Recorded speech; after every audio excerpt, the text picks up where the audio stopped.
Echoes in the shadows. Welcome, wanderers, to Nocturnal Nightmares TV, where the storm isn't just outside your window, it's crawling through your speakers tonight. We've unearthed a collection of bone-chilling tales, each one clawing its way to the surface under the veil of relentless rain and thunder that doesn't soothe. If these stories burrow under your skin, don't just shiver.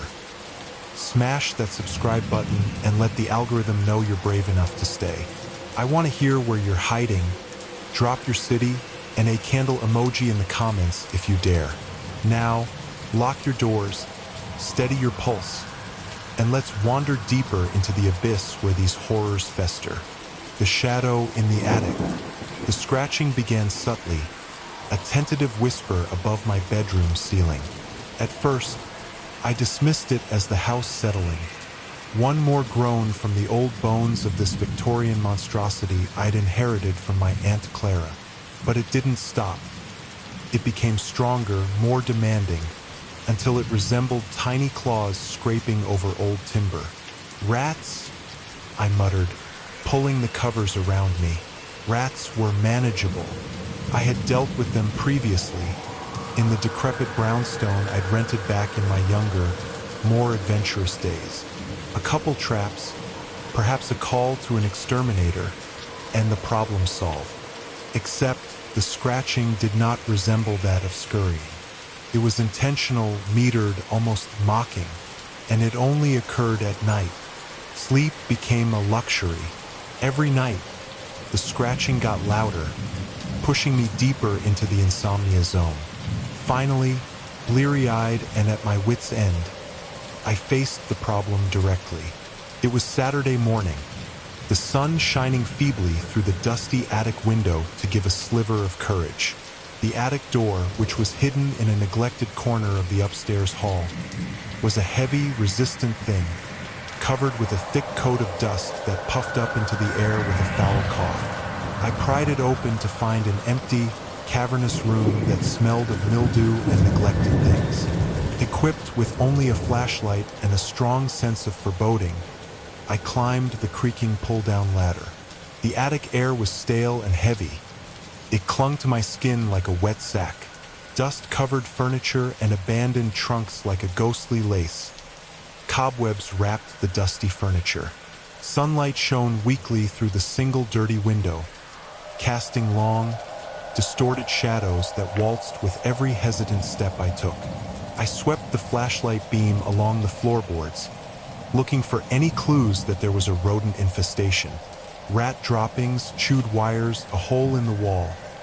Anything to support my initial diagnosis. But there was nothing, except there, on the bare rafters, were claw marks. Deep, gnarled impressions that clawed into the wood as if something beastly had been pushing its way out. They were too big for rats, too purposeful for squirrels. A shiver, colder than the mustiness of the attic, ran down my back. Then I saw it. A shadow. It was clinging to the wall farthest from me, a twisted silhouette thrown by my own flashlight beam. But it wasn't quite right. It seemed to stretch and writhe, its edges merging with the encroaching darkness. It quivered and pulsed even when I stood completely still. Fear, cold and sharp, sliced through my bravado. I told myself it was just the dust motes caught dancing in the light, an optical illusion born of the angles of the attic. Then I raised my hand, and the shadow raised its own. My stomach lurched. The shadow wasn't just copying what I did. It was exaggerating them. My timid wave turned into a frantic flourish. My gentle turn became a lurching, awkward swivel. It was taunting me, heightening my insecurities, and mirroring a distorted, grotesque version of who I am. Panic seized me. I wanted to scream, to run, but my feet were ash on the floorboards. I was trapped, not only in the attic, but in some ghastly game devised by this creature. It lowered, slowly, tentatively, my flashlight. The shadow masked the table, fumblings also softer. It was still there, a lurking presence at the edge of my field of vision, but its power felt diminished. I stepped back, unsteady, then stepped back again. The shadow had pulled back with me, a silent, sinister witness. I backed toward the ladder, my heart beating in my ribs like a caged bird. As I approached the ladder, I glanced back at the shadow one more time. It remained there, hidden within the farthest corner of an abandoned attic, a wordless vow that it still threatened anyone who might come across it. But it was weaker somehow, less defined. I flew down the ladder and slammed the attic door shut behind me. I ran as if my life depended on it, and did not stop until I was safely downstairs, this heavy door between me and whatever the fuck lived above. I haven't returned to the attic. The scratching is there still, every night, chafing at my heart, reminding me of my shadow, that dancing mocker. I've studied the history of the house in the hopes of finding some explanation, some clue to the origin of the darkness that lives within its walls. All I could find were whispers of a family tragedy, a madness that overtook the former owner. Now I understand. The shadow is not only in the attic. It's in the house. It's in me. It feeds on my fear, my isolation, my increasing despair. And every night, as the scratching reverberates above my head, I know it's waiting, patiently waiting, for me to go up those stairs again. That is waiting to claim me as its own. I'm starting to lose hope. The house is winning. The shadow is winning. And I fear that one night I won't be able to resist the call of that attic door. One night I'll go back up those stairs and be a permanent resident of the darkness. A grotesque puppet dancing to the music of the shadow in the attic. And then the scratching will come to an end. For me, at least, voices from the static. The old Philco occupied my desk like a hulking monument to another time. It was not just a radio. It was a relic, a slice of my childhood. My sister, Sarah, and I would gather around, listening to crackling stories and the swing music that made our feet tap. Now it was simply an object of creepy obsession. It started subtly, a crackling noise in the middle of the night, a voice in the static. I lumped it in with atmospheric interference, the radio tired, but the whispers intensified, coalesced, and formed disjunctive sentences in the ether. It was a non-existent station, originating from nowhere. The voice, a female voice, was always imploring, "Help me. Please, thank God I'm trapped." The voice was tenuous, fraying, like a dying ember. Scanning the dial, carefully recording the frequency, I tried to find the source. Nothing. No registered station. No trace online. Just the call echoing in my study, persistent, desperate. I tried to rationalize it. Mass hysteria, a prank, even a delusion stemming from grief. 5 years earlier, Sarah had died in a car crash. The pain had subsided, but the hollowness remained. A muted thrum just below the surface of my life. Maybe the radio was only an outlet for my repressed grief. But then it spoke my name. The static crackled into life last night with particular ferocity. The constant plea was wearing me down, and I was ready to turn it off when another voice pierced through the noise. It was gentler, more familiar, tinged with a glacial sweetness. "Thomas!" My blood ran cold. Couldn't be. I hadn't heard that voice in 5 years. Hadn't even let myself remember it in the first place. "Sarah?" My hand quivered, and I muttered as I extended toward the volume knob. It was a faint voice, hardly above the static. "Thomas, help me. I'm here." "Where, Sarah? Where are you?" My heart thudded in my ribcage like a trapped bird. The line went dead, only the hiss and crackle of the void. Sleep was impossible. I sat staring at the Philco, cold sweat drying on my skin. Could it have been her? Was it some cruel Kadi that my mind played on me, summoning ghosts of yore? Or was a more sinister force at work? The day after, I was a man possessed. I found myself on the internet as I was researching ghost boxes, EVP, electronic voice phenomena. Whatever I could find that would explain the impossible. What I discovered was innumerable stories of disembodied voices or spectral communications, none of which offered a tangible explanation, only more questions and theories. I went back to the Philco that day, a knot of dread tightening in my belly. I turned it on, preparing myself for the static. Came on in a hurry, the typical cry for assistance rattling around the room. I nearly turned it off, unable to look at the uncertainty. The prospect that Sarah was out there, trapped somewhere, signaling me. Then the voice returned, this time more distinct, as though she were sitting in the room with me. Thomas, the woods, near the old mill. The old mill. It was a crumbling ruin lost to the encroaching forest, abandoned for decades. Sarah and I played there as children, constructing forts and making up fantastical stories. Cold dread settled over me. I went against my better judgment. With every mile, it was so painful, leaving one behind and embracing the other into the unknown. It was a stifling and thick fog. The smell of soil and rotting leaves filled the air. The old mill towered over me, a skeletal outline suspended against the blackened sky. As I went through, I felt something odd. Inside the ruins, a faint, flickering light emitted. My heart pounded in my chest.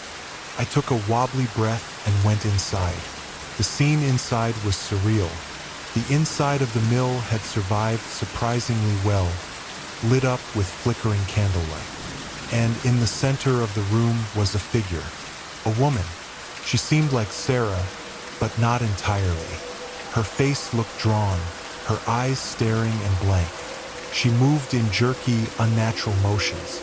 "Sarah," I said, my voice a quivering whisper. She turned, slow and deliberate. A cold smile crept across her face. "Welcome, Thomas. We've been expecting you." Her voice was wrong, too. It was Sarah's voice, but bent, warped, underlaid with a nefarious drone. "Who are you? What have you done to my sister?" I asked, fear chewing at my throat. The figure laughed, a dry, rasping noise. "Sarah is part of us now. She led you here, didn't she? She was always so anxious to please." I glimpsed at them out the corners of my eyes. Shapes emerged from the darkness, white and malnourished, eyes glimmering with a blasphemous aura. They were the whispers of the void, the specters trapped between the seams of reality, slipping through ethereal cracks to consume sorrow and grief. "We've been waiting for you, Thomas," said the figure wearing Sarah's face.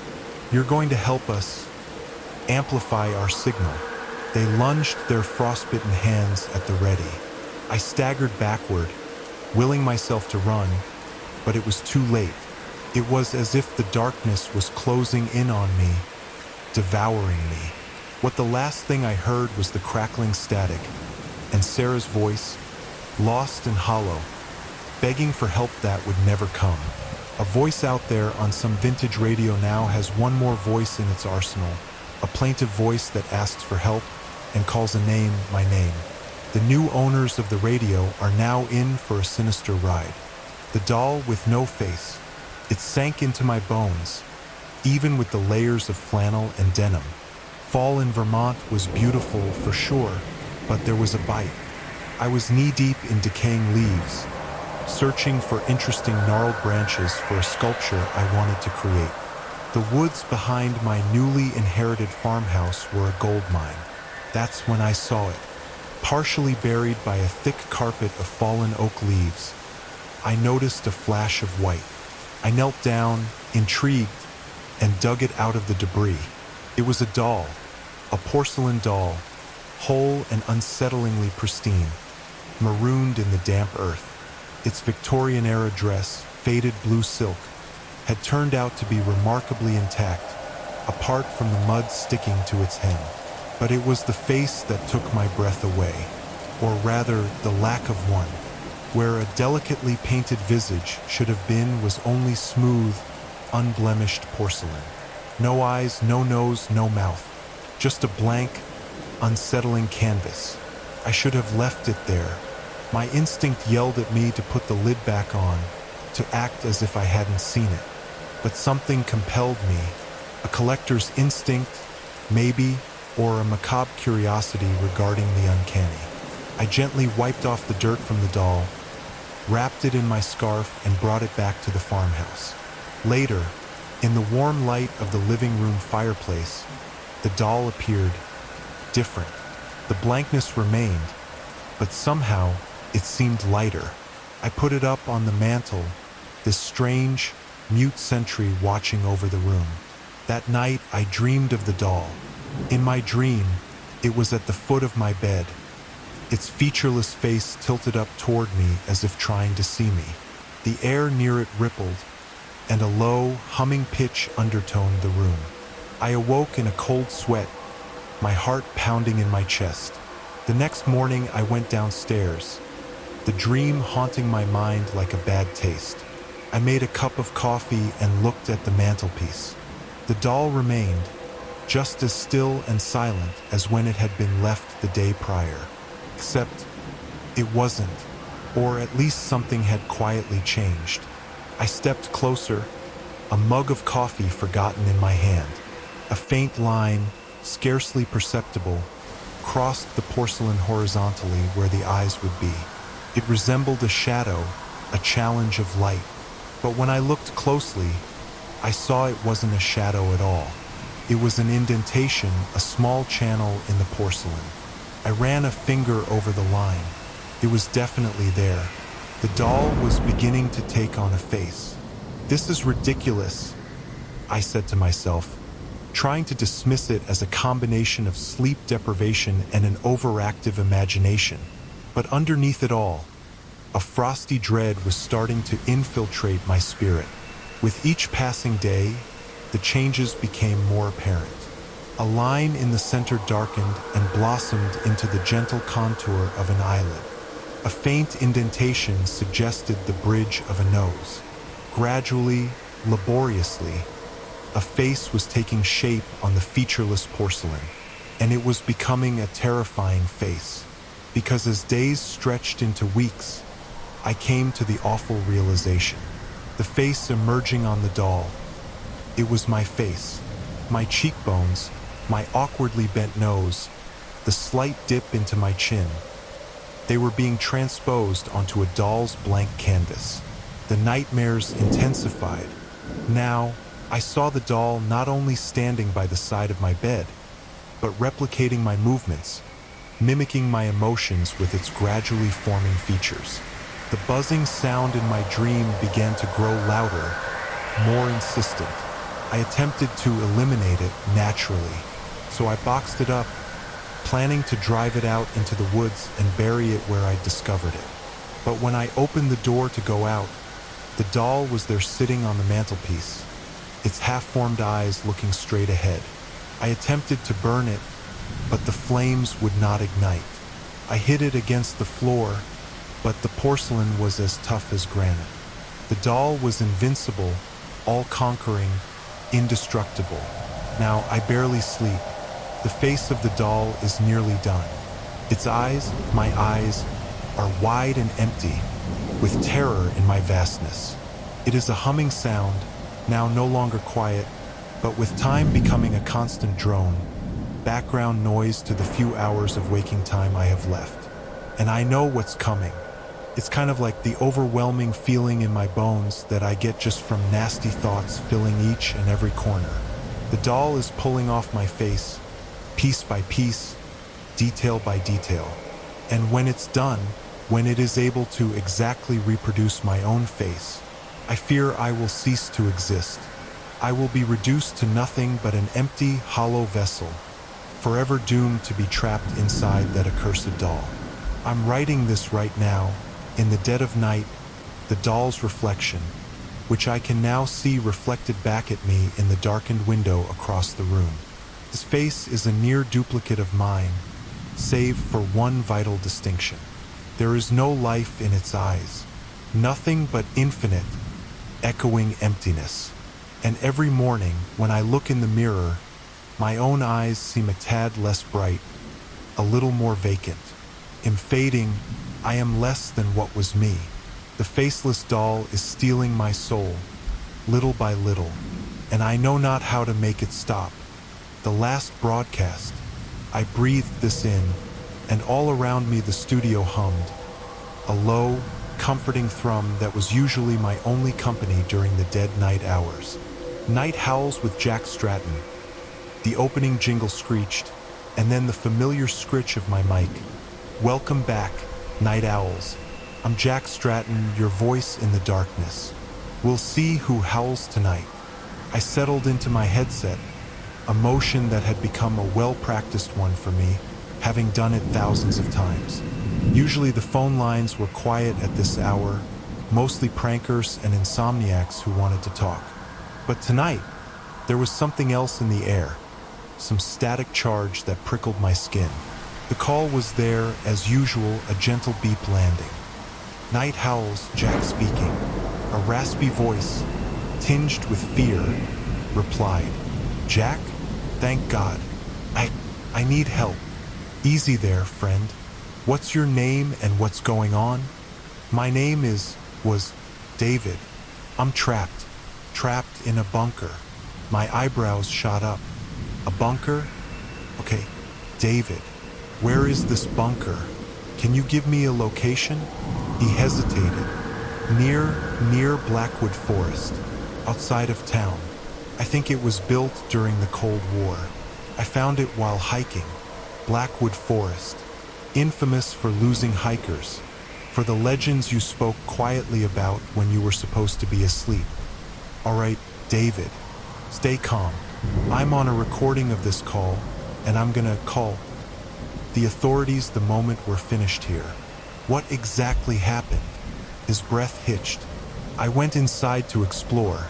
I could hear the door slamming shut behind me. It's locked. I can't get it open. Okay, locked door. We can work with that.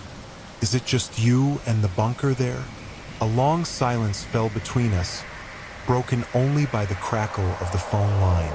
Just as I was ready to repeat my question, he spoke, his voice sounding like a whisper. Yes, there's something else down here. My grip tightened on the microphone. What is it, David? Can you see it? No, not clearly. It's dark, but I can hear it. God, I can hear it. He started breathing fast and shallow, gasping. It's growling, Jack. Deep guttural growls. Like an animal, but bigger, much bigger. My blood ran cold. I had heard fear in people's voices before, but this was different. This was terror that was primordial, the sort that claws its way up from the bottom of the soul. David, stay calm. Look for something that could be used as a weapon. Anything at all. I have a flashlight. That's it. Oh God. It's getting closer. The growls were clear now, even over the phone. It felt low and sinister, hungry enough to make my gut roil. They weren't the growls of a canine or a wolf. They were something else. David, can you describe it? The data only goes up until October 2023. Can you show me what you see? He didn't answer. The growling got louder, mixed with short breaths and pathetic whines. I could hear the sound of feet shuffling and metal scraping across concrete. David, answer me. Then, a high-pitched shriek stilled as suddenly as a snapped string. The snarls heightened to a crescendo of deep, throaty growls that shoot a chill through my veins. I heard something ripping, something wet and bloody. David, David, are you there? Silence, just the static of the phone line and echoing growls now much nearer to the microphone. It sounded like they were with me in the studio. My heart pounded in my chest as my hand shook toward the volume slider. I had to cut the feed, had to stop broadcasting this nightmare. But then a different sound came from the speaker. A wet, smacking noise, then a low, guttural chuckle. It wasn't human. It wasn't animal. It was neither. It was something absolutely unholy. And then, a monstrous, distorted voice rasped into the microphone. "Hello, Jack." I froze. The atmosphere in the studio was dense, suffused with dread. The chuckle came again, this time closer. "Enjoying the show?" David was delicious. My mouth felt dry, my throat tight. I couldn't talk, couldn't breathe. The fear I felt was so deep that I was frozen, something I had never experienced. "You're next, Jack. You and all your little listeners. We're always listening, always waiting." The line went dead. Absolute silence, bar the thumping of my own heart in my chest. I slammed the volume slider down, silencing the feed. I ripped my headset off, tossed it across the room. I had to get out of here, now. But as I reached for the door handle, I heard it. A low, throaty growl from the shadows at the back of the studio. I spun around, and in the fading light, I saw it. A looming silhouette with eyes glowing red in the dark. Its breath was foul and blistering on my face. The only thing I can still picture is how its growl sounded, and how its fangs felt penetrating my skin. This is my last broadcast. If you're listening, shut off your radio, go home, lock your doors, and hope whatever is in the dark doesn't hear you howl. Because it's listening. It's always listening. And it's hungry. The smiling man on Elma Street. Elma Street wasn't always this way. It was once charming, to the point of unbearable charm. Manicured lawns, sedate retirees watering their prize-winning roses, and the gentle hum of sprinklers at dusk. Now, small photon is all just wrong, and it all began with the smiling man. It started out quietly, a flicker at the edge of my sight as I strode through the evenings with my dog Buster, a figure underneath the streetlight at the end of the block. At first, I dismissed it as an optical illusion, sunshine on the edge of the shadows. But then I saw him clearly. He was tall and thin, almost scrawny, wearing an old-fashioned suit at least a size too large for him, but it was his face that really froze me. It was stretched into an impossibly wide smile that showed teeth that looked too sharp. It wasn't a happy smile. It was predatory.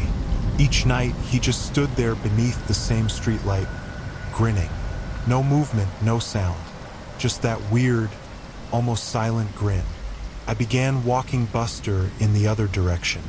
I saw carnival-colored lights through my curtains as I pulled them earlier in, telling myself it was all a coincidence, a figment of my overactive imagination fueled by too much in the way of late-night news. But the feeling persisted, a prickling discomfort that burrowed deep in my bones. He was always there, watching, waiting. Out one night went the power. It was sabbatical time in Elma Street, and the mud was thick and the water was red, the town plunging into an inky blackness under the moon now and then, but mostly a darkness as thick as the air in the pungent road town with its drug shops and shortcut alleys and small cons. I scrambled for my phone, using its flashlight to find the fuse box in the basement. Buster nosed at my heels, against my legs in a way he doesn't when things are fine. I reset the fuse and began retracing my steps upstairs, when I saw it, a chink of light from the living room window, shining through the sliver of an opening in the curtains I hadn't quite closed. And there, under the streetlight, as always, was the smiling man. The power surge had apparently reset the streetlights, washing him in an otherworldly light. He was closer than usual, much closer. Panic seized me. I took Buster, dragged him upstairs, and closed the door. Standing at the peephole, no use. The streetlight sent shimmering shadows into the room. The man with the smile remained, frozen. Then it happened. A gentle, measured rap on the door. My breath hitched. My heart banged in my chest. the bird in the cage going mad. Couldn't make a sound, didn't move. Buster whimpered, burying his snout in my lap. Another knock, louder this time, more insistent. I was sliding over to the window, the one with thin curtains, the one through which you could see onto the front porch. I approached it, heart hammering in my ears, and cautiously removed the curtain a tiny bit. My blood ran cold. The face of the smiling man was pressed against the glass. Summer 2020, my eyes of emotionless, humanless dark color were staring at his. He flashed an impossibly wide smile that spread even wider to reveal gums the color of a blackened tooth. He rapped again, slow, rhythmic taps, knuckles dragging across the glass. And he smiled, still smiling. I recoiled, and a strangled scream lodged in my throat. I didn't know what to do. I couldn't call the police. What could I tell them?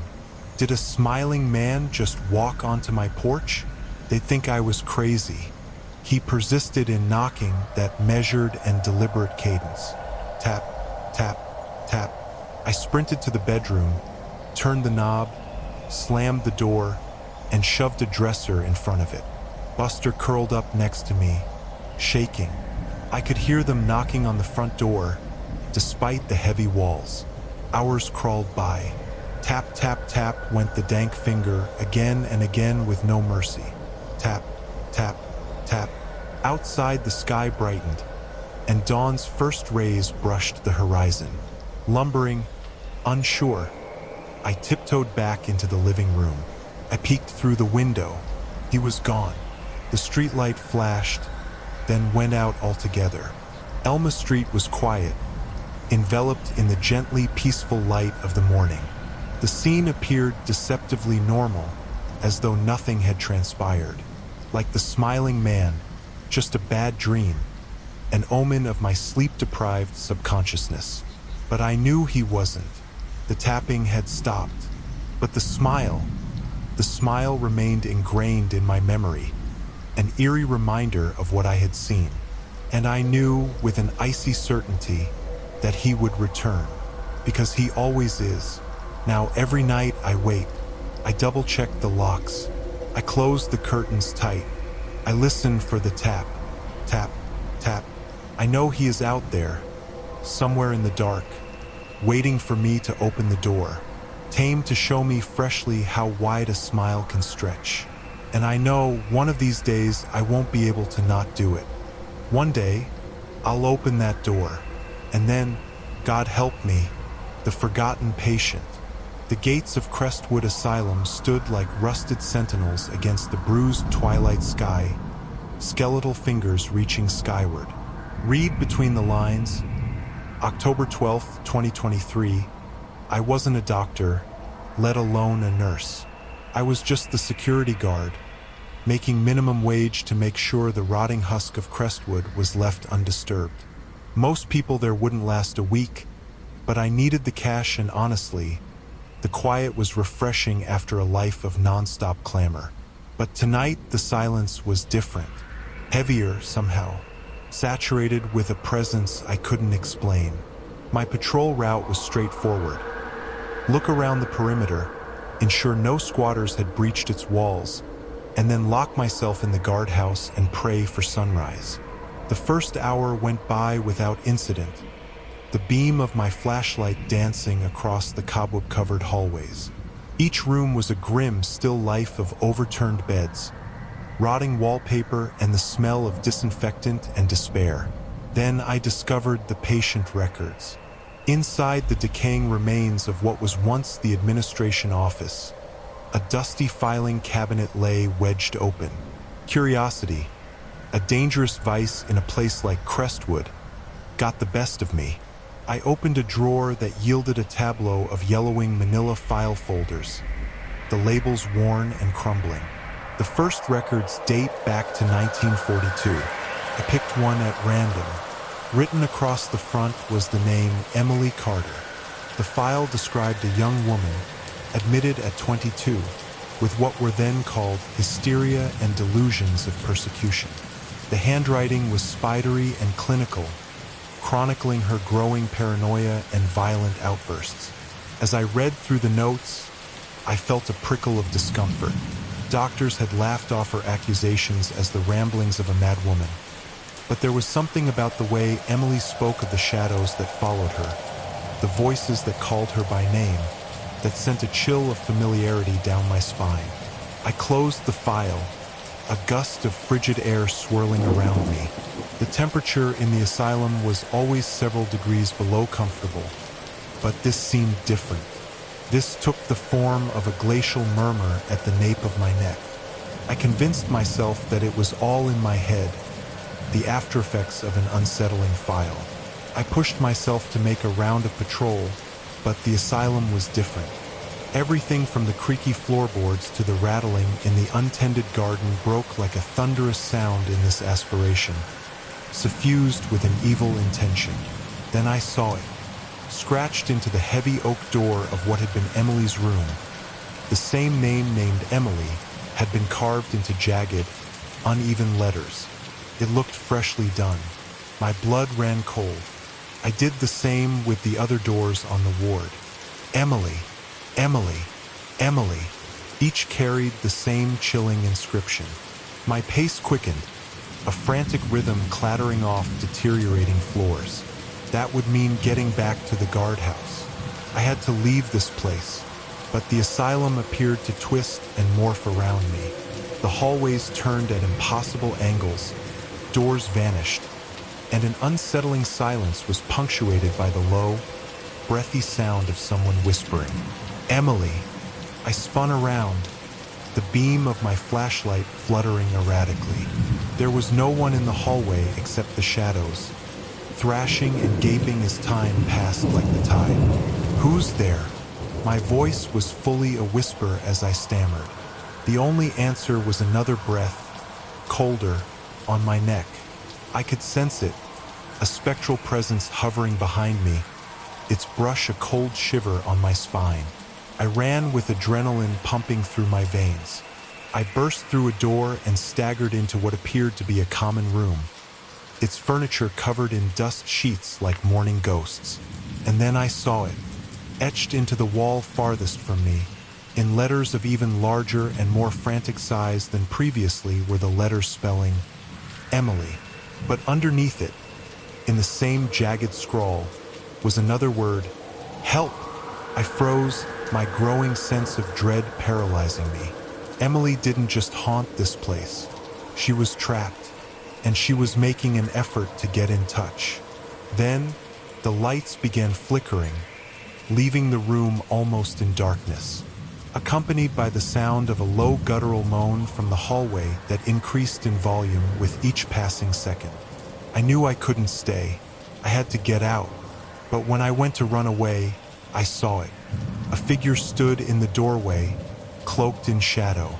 A skinny figure with its face covered in long, dark hair. "Emily?" My voice trembling, I whispered. The figure stepped closer, and the raspy voice, heavy with pain and desperation, filled the room.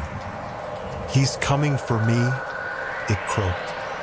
"He never left." Panic seized me. I knew, with a certainty that frightened me to my very marrow, that he wasn't an imagined figment of Emily's imagination. That was he, something completely different, something that had been fattening off the misery and suffering behind these walls for decades. I recoiled and tipped over a chair. The one in the open door did not move, its eyes, now in the flickering illumination, burning with an unholy light. "Help me," Emily whispered, her voice barely above the crescendoing moan. "Please help me." I wanted to run. My instincts screamed to run, to escape this nightmare. But then I gazed into those eyes, felt the frantic plea for rescue, and something snapped inside me. I didn't know what to do, but I couldn't leave her. Not to this place. Not to whatever was coming. After a deep breath, I started to walk forward, closer to the figure in the doorway. "I'll save you, Emily," I trembled, my voice cracking but resolute. I'll get you out of here. And then the moan grew to a thunderous roar, and I braced for what horror's Crestwood Asylum would rain upon me.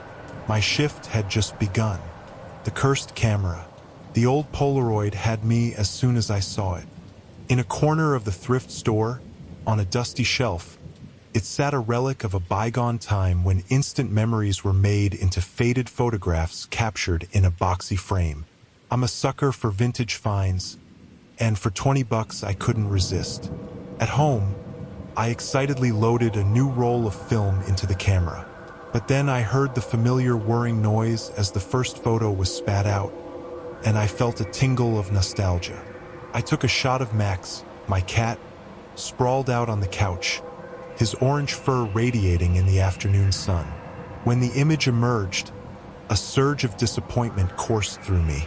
The photo was grainy, the colors flat, and a weird, dark smudge marred the background by the window. I attributed it to the age of the film and the camera and resolved to try again. The following day, I brought the Polaroid to the park. I shot the bright leaves of fall, a playful squirrel, and a gaggle of kids giggling around the swings.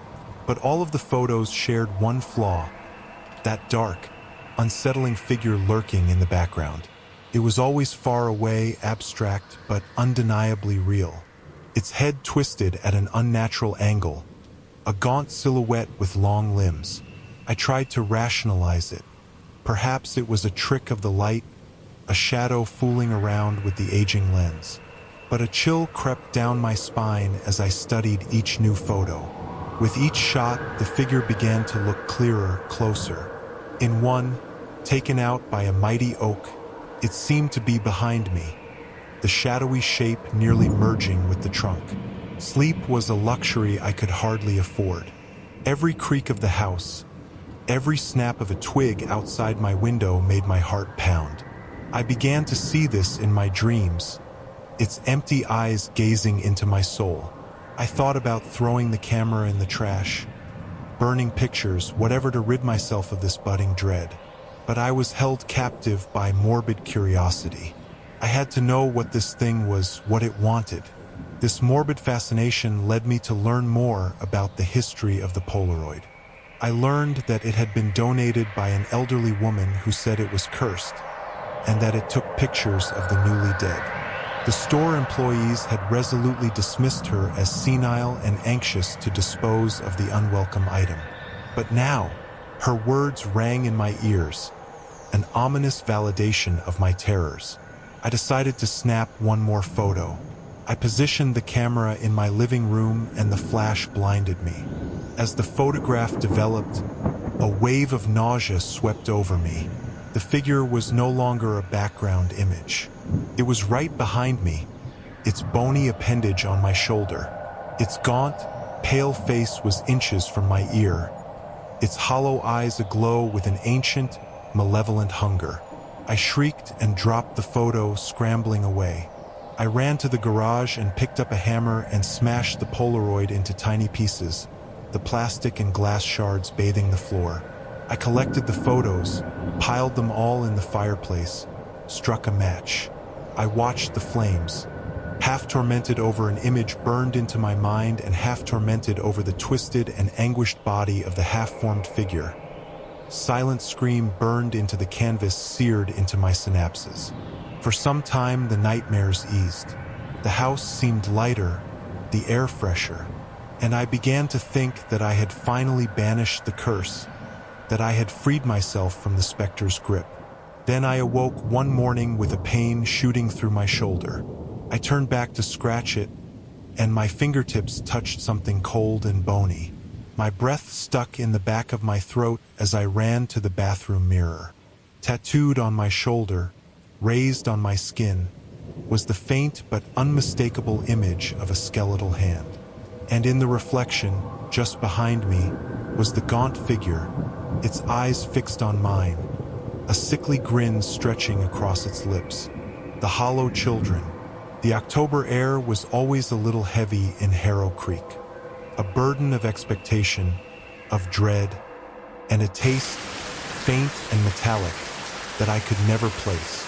It was Halloween, the day the children left. It began, as so many of the old tragedies did, quietly. A lost tricycle, a lost doll, a child who just didn't come back from trick-or-treating. At first, we attributed it to absent-minded parenting, a momentary lapse of judgment in the frenetic festive throngs. But year after year, the missing persons reports kept coming, and each time the surest cause was the ever-lengthening shadows of All Hallows Eve, because the parents, bless their shattered hearts, held out faith long after it rolled up and died. Maybe they ran away, they'd whisper, their voices cracking with the strain of denial. Maybe they were adopted, perhaps anything but what we all dread. Thomas Ashworth, the village historian and its resident cynic, had sat through this macabre tradition for over 40 years. I had no children of my own, but the hollow ache in the eyes of the bereaved mothers made it impossible for me to sleep at night. This was the year I decided that would be different. This year I'd follow them. I'd spent the day fortifying with cheap whiskey and nervous energy. As the sky turned shades of bruised purple and ominous orange at dusk, I took my post. From the window of my cottage, perched on the perimeter of the ancient woods of Harrow Creek, I watched the trick-or-treaters cascade, a rainbowed flow of miniaturized ghosts and goblins. The change came at exactly 8 p.m.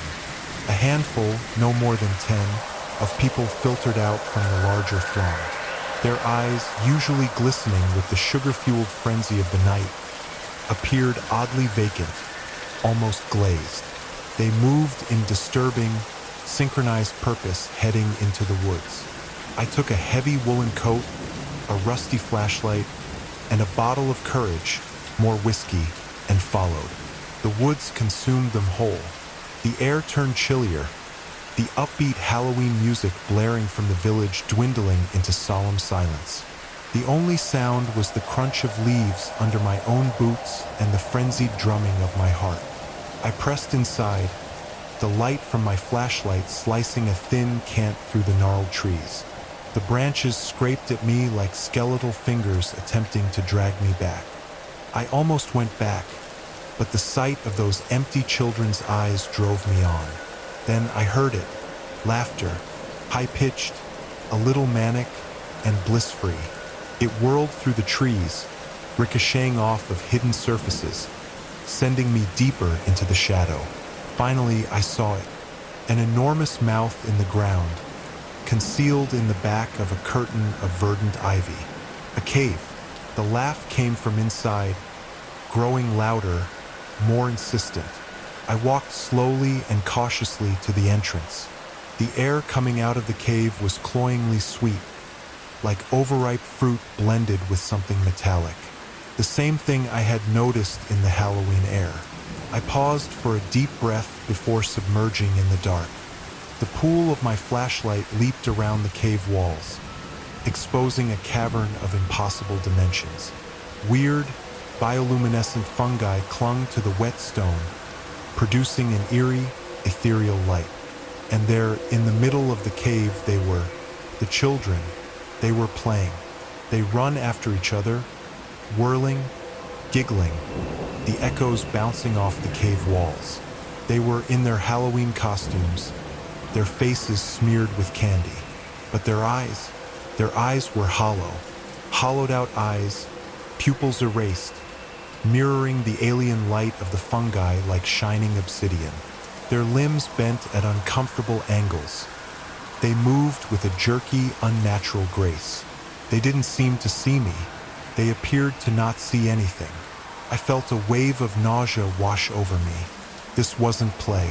This was something else, something broken, something profoundly wrong.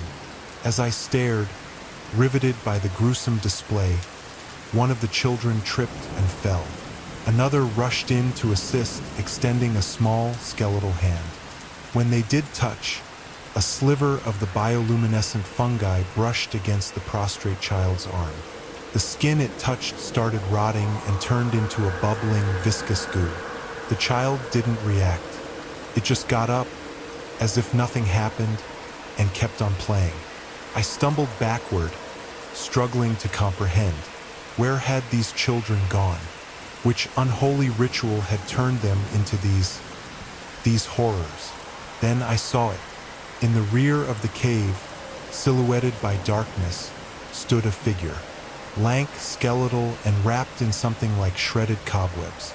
Its face was lost in shadow, but I sensed its gaze trained on me.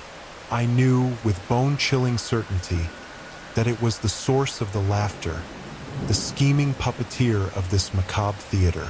Panic seized me, and then I spun around and ran, crawled out of the cave, frantically trying to get away from what was inside.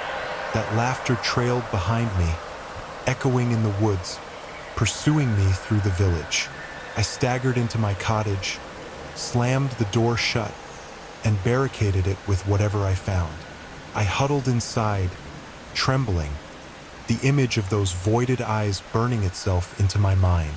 I haven't slept since Halloween. The laughter still rings in my ears, and the cloying sweetness, the metallic tang, is still stuck in the air. I know I can't stay here. Harrow Creek is cursed, marred by something ancient and wicked. I'm leaving tomorrow. One way or another, I feel I have to get away. Anywhere but here. I am inscribing these words before I depart. A warning to whoever may happen upon this site. Stay away from Harrow Creek. Avoid the woods on Halloween. And whatever you do, do not pursue the laughter. Because behind it are the hollow children, and they'll take your soul just as they took theirs. The graveyard shift. The fluorescent lights buzzed a dull hum usually in the background. But tonight it was a devilish lullaby. I lugged the vacuum behind me, its sucking maw eating stray staples and crumbs from beneath the desks of Klein and Davies, attorneys at law. Another night, another sterile office building, another tiny resistance against the encroaching tide of entropy. I had been doing this for nearly 10 years. The graveyard shift, tidying after the living. It's a lonely existence, but I found a kind of comfort in the silence. Until last week. It was Tuesday, I think. Ramirez, one of the older guys, stopped me in the break room as I poured myself a cup of the company's industrial-strength coffee. His features were pinched, and his eyes were flared and flitting around the room like a caged bird. "Listen to me, Miguel," he said, his voice hoarse and barely a whisper. "Don't go near the 10th floor. Leah Henderson. Stay away from Mr. Henderson's office." I laughed, thinking he was just joking. Henderson? The senior partner? What is he doing here at 3 a.m.? Ramirez seized my arm, his grip strong for a small man. "It's not Henderson, Miguel. It's something else. No, don't look at the man in the corner. Just whatever you do, do not look at him." I scoffed, pulling away. "Man in the corner? Ramirez, you gotta lay off the caffeine." He simply shook his head, begging me with his eyes to believe him. "I'm serious, Miguel. You'll find out soon enough." I mean, I didn't get it, of course. I thought he was cracking up, anxiety from the long hours and mundanity. But the seed of disquiet had been sown. My final destination was the 10th floor. Riding the elevator, Ramirez's words beat in my brain. "Do not look at the man in the corner." Ridiculous, paranoid, but the ping of elevator doors opening disconcertingly resonated, and I was reluctant to walk out. The air on the 10th floor was dense, laden with an immobility more than the familiar nighttime hush. The only light was from the emergency exit signs, throwing long, distorted shadows that writhed in the corner of my vision. I made myself breathe to concentrate on the task at hand. At the end of the hallway was Henderson's office. Its door cracked open. I opened it wide, bracing for nothing. Just an empty office. That's all it would be. It was all very clean in that room, too clean, almost too clean. It was as if everything was frozen in time.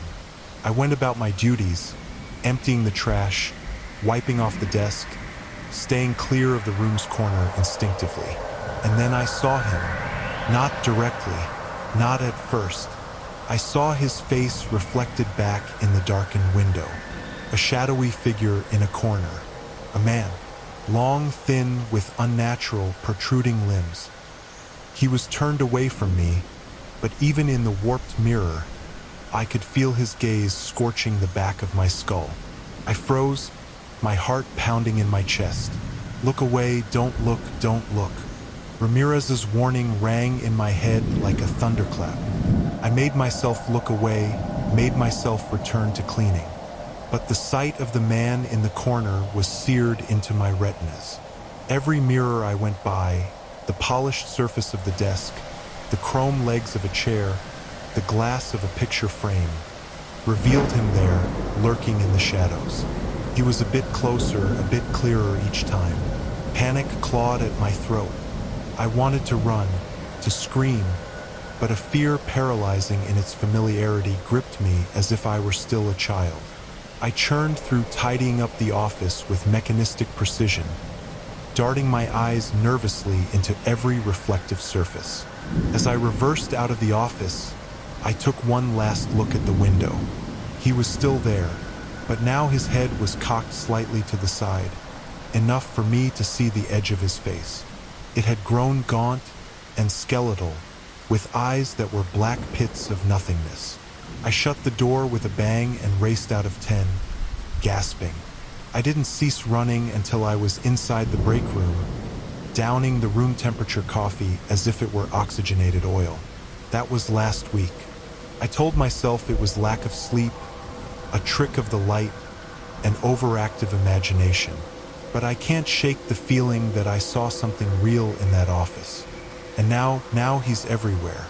I see him reflected on my TV screen. He is in the corner of my bedroom mirror. I also caught a glimpse of him out of the window of my car last night driving home. He's no longer always in the shadows. Sometimes he's standing out in the open, just outside the edge of my vision. Always watching, always waiting. I attempted to discuss Ramirez with him, though he just stared at me with a sad knowingness. "I warned you, Miguel," he added. "Now you see him too. I don't know what this man in the corner is. I don't know what he wants. All I know is he's here and getting closer. The graveyard shift now means something entirely different. Now I'm not merely tidying up after the living.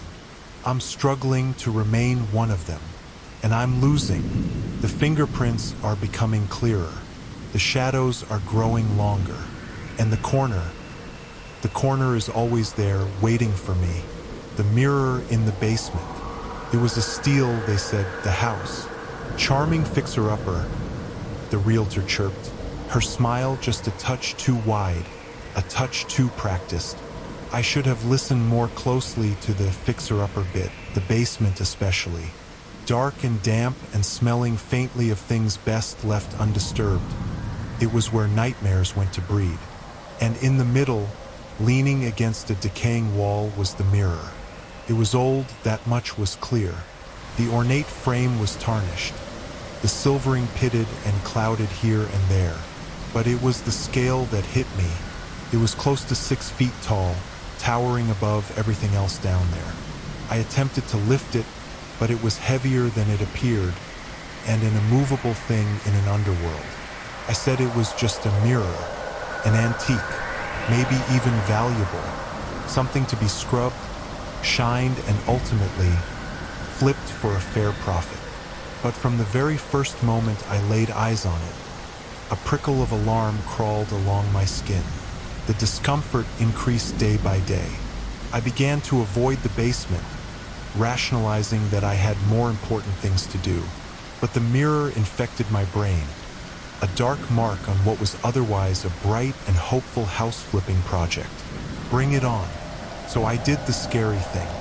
Grabbing a cleaning rag and a bottle of window cleaner, I descended the groaning stairs. The air was chillier than I recalled. The shadows seemed deeper. I put on a brave face and a smile where all around me the grass was a little hungry little cow. I sprayed the mirror and I started wiping. As the muck cleared, my reflection stared back. It was me, of course. Tired eyes, a blotch of paint on my cheek, the whisper of lines carved around my mouth from too much fretting. But something was off.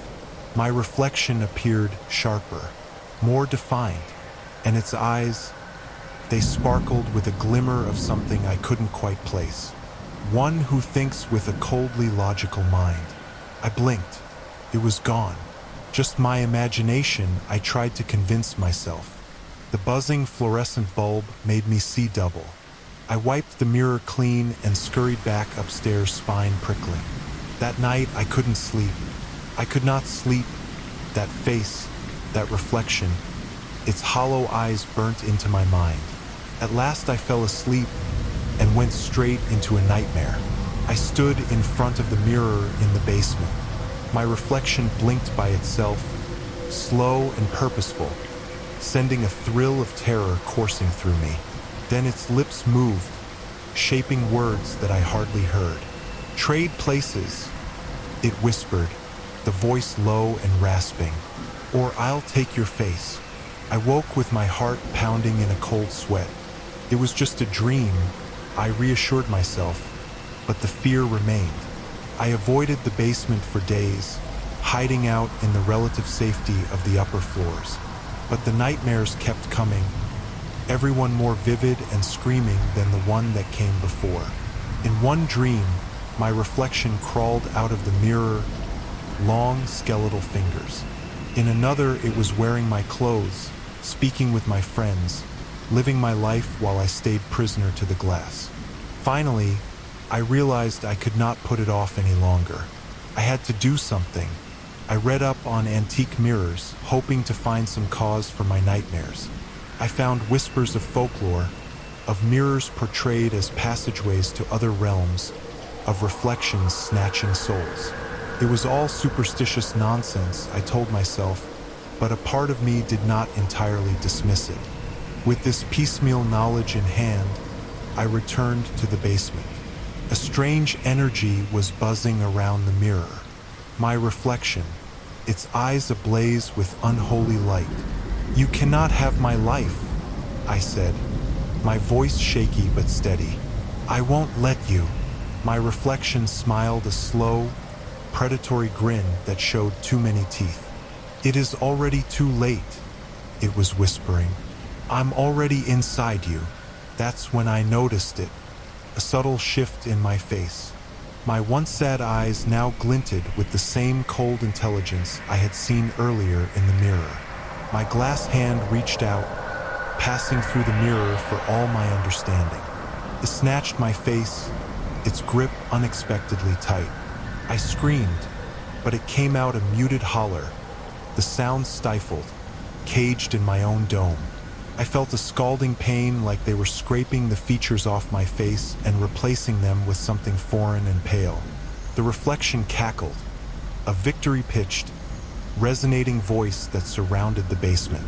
I stumbled back, still gripping my face, the pain setting in hard. I turned back to the mirror and reflected. Me, cooped up in the glass, my eyes wide in horror, my mouth agape in a silent scream. The reflection in my face moved past the basement and left me behind in the dark. It walked into the light, ready to take my life. I am trapped. It wears my face now, and it's free. The hungry house.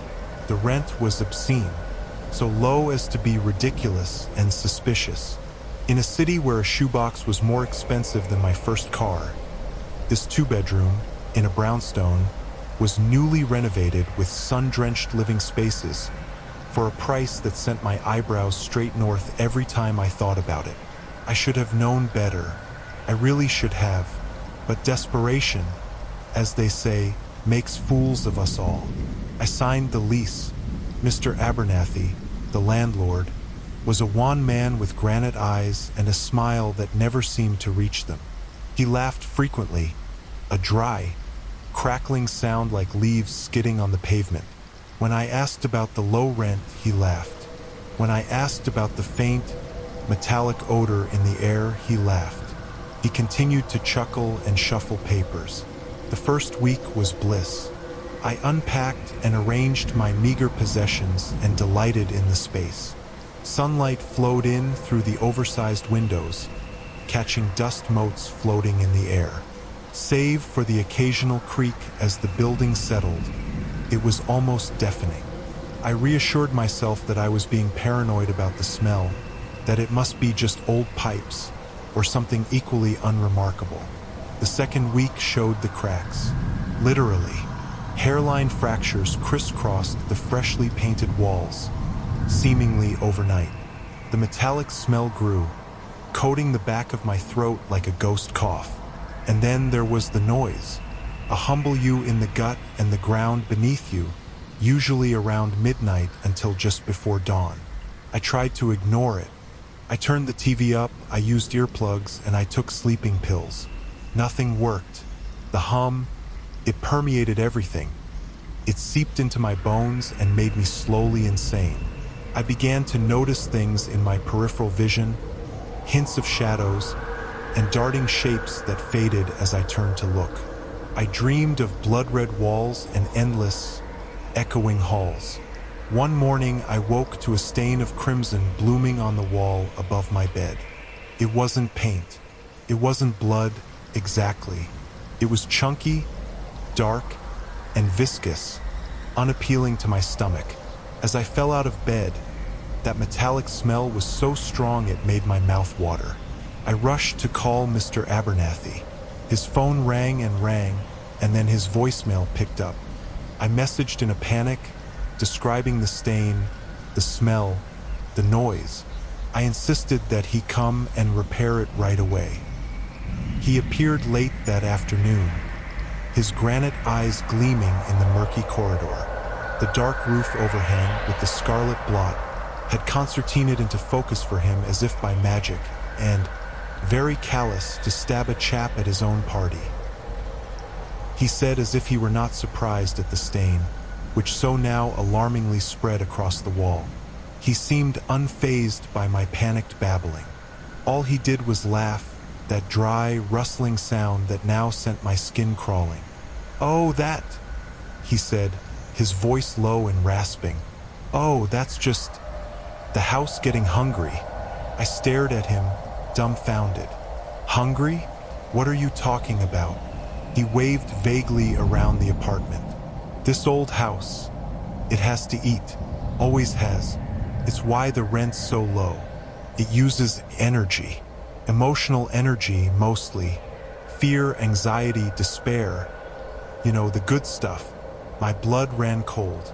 "You mean to tell me this house feeds off fear?" He chuckled again. "You signed the lease. Hadn't you read the fine print? It's a little vague, I concede, but it's all there." I vaguely recalled some clause about unforeseeable environmental factors and tenant cooperation. I had skimmed through it so I could get the apartment, but now it all came crashing down on my stupidity. "What do I do?"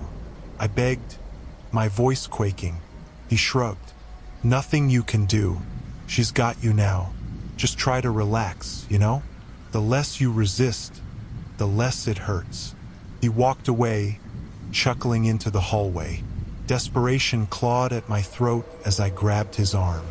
But there must be something, a way to stop it." He stared at me, and granite eyes showed no empathy. "There is one way," he said, his voice a low whisper, "but you won't like it." He hesitated, staring at the dark red blot seeping into the wall. "You can feed it to somebody else." I recoiled, horrified. "What? No, I can't do that." He shrugged again. "Suit yourself. Just know that the hungrier she gets, the more she'll take. You have to keep feeding the machine, the cycle, because eventually you'll be nothing but a hollow shell, a husk drained of everything that makes you you." He finally removed his arm and left, leaving me with the humming walls and the spreading stain. The hum intensified. It became more insistent, reverberating in my chest, negating air from my lungs. There was no mistaking that odor, a sickly sweet that mingled with the coppery taste of blood. I'm writing this now crammed into the corner of my bedroom, the dark crimson stain edging closer by the hour.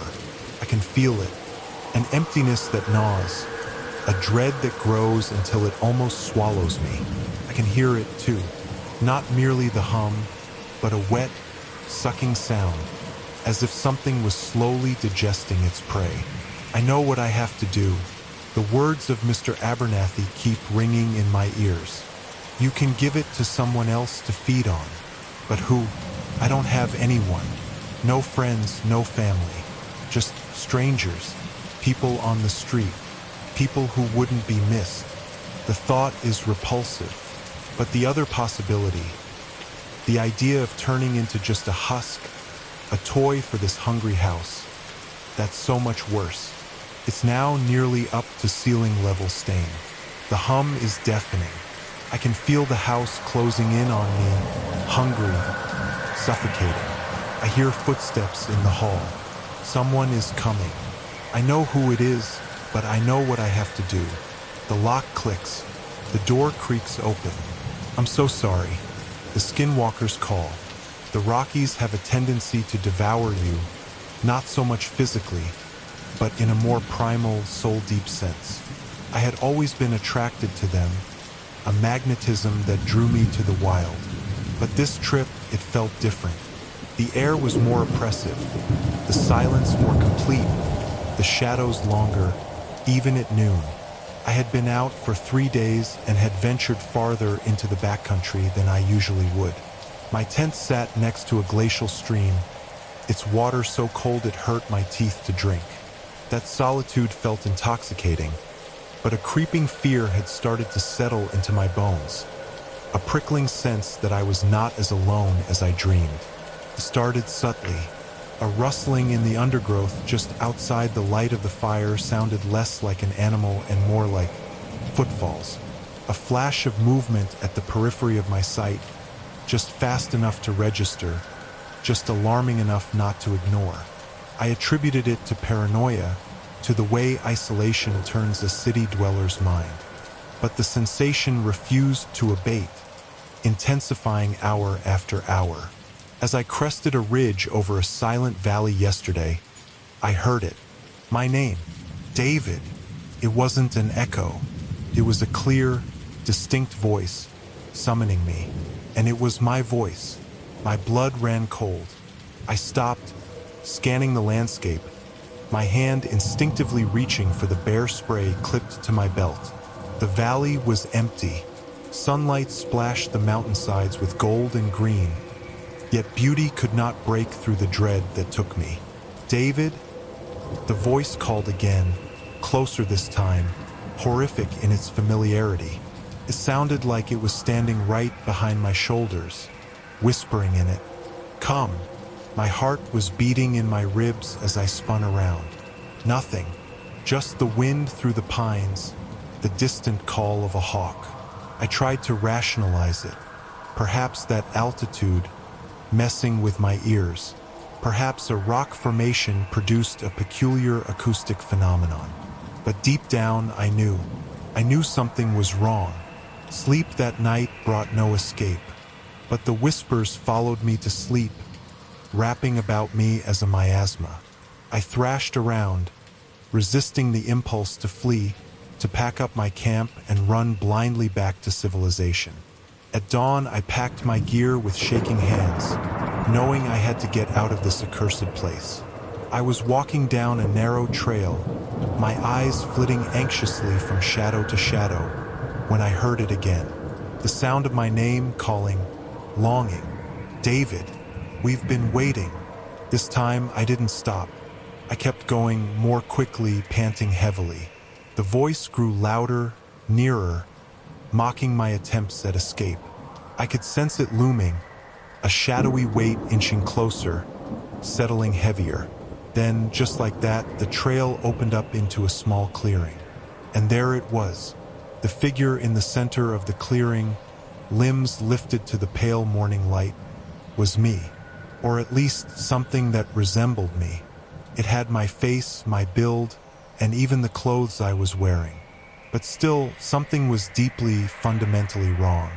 And its eyes were far too bright, too intense, glimmering with an unholy light. And that smile, Jesus, that smile. It wasn't a human smile. It was a grotesque mockery, pulling its lips back to display row upon row of needle-sharp teeth, far more teeth than any human mouth could contain.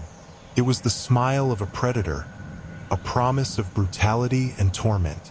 "David," it said, my own voice stilted by an unsettling robotic wince. "Welcome home." I recoiled, shock spinning in my mind. This was it.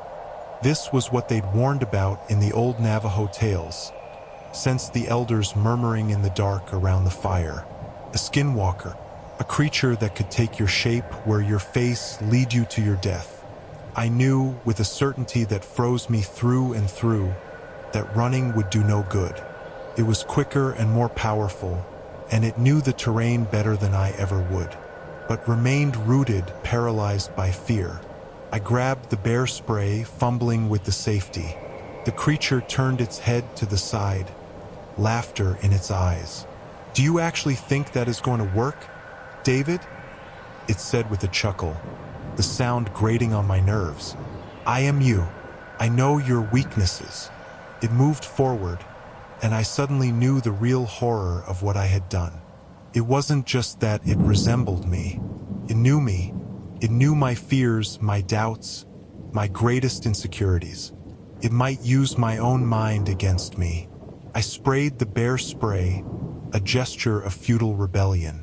With a great burst, the orange cloud bloomed, surrounding the creature in a biting haze. It backed off, its smile faltering for a second. But it didn't scream, it didn't cry out. It merely coughed, erased its face with the back of its hand, and gazed back at me in fresh derision. "It was a valiant effort, David," it said, annoyance now tinged in its voice. "But what will it change? But it won't change anything. You're coming with me." It lunged. I screamed. I can't recall much after that. A swirl of pain, of teeth, of claws. A nauseating sense of my own flesh being ripped apart, my bones being pulverized. Then, darkness. Hours later, I awoke and found myself on the ground, in the clearing, covered in blood. My own blood. I was alive barely. My body was a twisted-up wreck, but my mind was clear. The creature was gone. I have no idea why it left me alone. Perhaps it was playing with me to save me for later. Perhaps it had just become bored. All I know is that I am alive, but I am not the same. The Rockies no longer offer us refuge, but eternal horror. Now I hear my name everywhere, in the wind's whisper, the echo of my dreams. In the mirror, I see its face, a fleeting glimpse of teeth too numerous, that horrifying smile. And I know, with chilling certainty, that it'll be back. It's only a matter of time before the skinwalker calls again. And I don't think I'll be that lucky next time. The red door.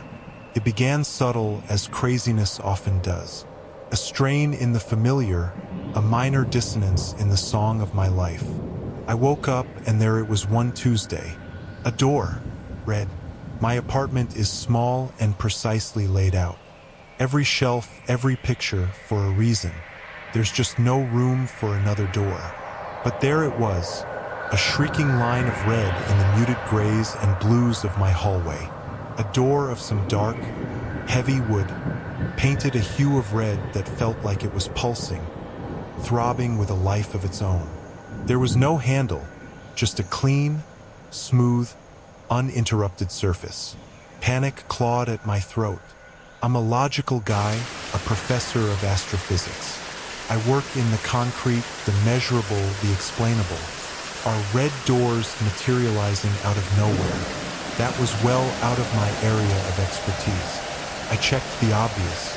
The walls, the size of the apartment. Nothing was amiss. It was impossible to argue away the door. It was a solid fact in my universe that could not be reasoned out of existence. I even entertained the notion of a psychotic break, that the years of stress had finally cracked and resulted in some weird hallucination. A visit to a psychiatrist seemed overdue, and then that first night it opened. It was 3 a.m. I can remember looking at the clock, the blue glow of the digital readout stark against the advancing dark. A soft click, the groan of old hinges, and the red door opened. The darkness outside was impenetrable.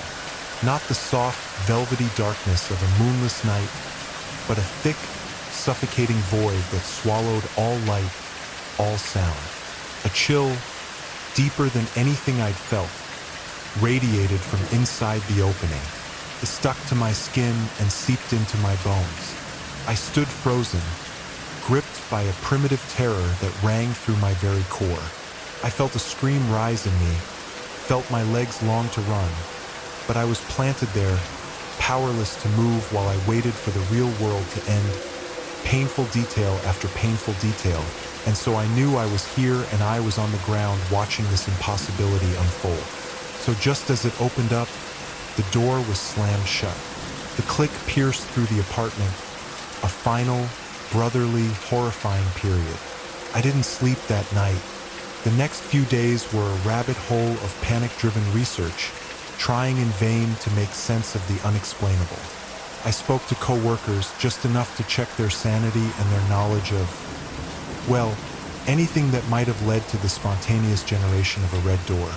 They offered me concerned looks and thinly disguised suggestions for a holiday. Every night I waited. I feared 3 a.m. with an apocalyptic dread. And every night, the door opened onto the same cavernous darkness. I never saw anything. I never heard anything, meaning only the void, the cold, and that those two words couldn't FD without the horrific certainty that something waited on the other side. Then last night it knocked. 3 sharp, distinct knocks echo from the blackness beyond the red door. It was like a kick with fists through my body, a snorkeling gun to my sanity. My heart raced behind my ribs, a frightened bird in a cage. A lump caught in my throat. I froze there for what seemed like an eternity. What was more terrifying than the knock itself was the silence that followed it. It was the silence of anticipation, of something gathering, readying itself. Tentatively, I reached a shaky hand towards the door. I don't know what made me do it. Curiosity, a desperate need for answers, or maybe just the slow, creeping insidiousness of madness finally pushing me over. I ran my fingers along the slick, chill surface of the redwood.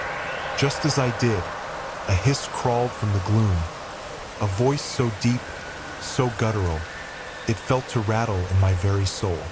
Let us in. It was more a feeling than heard words, a thrumming in the air that reverberated with some old evil.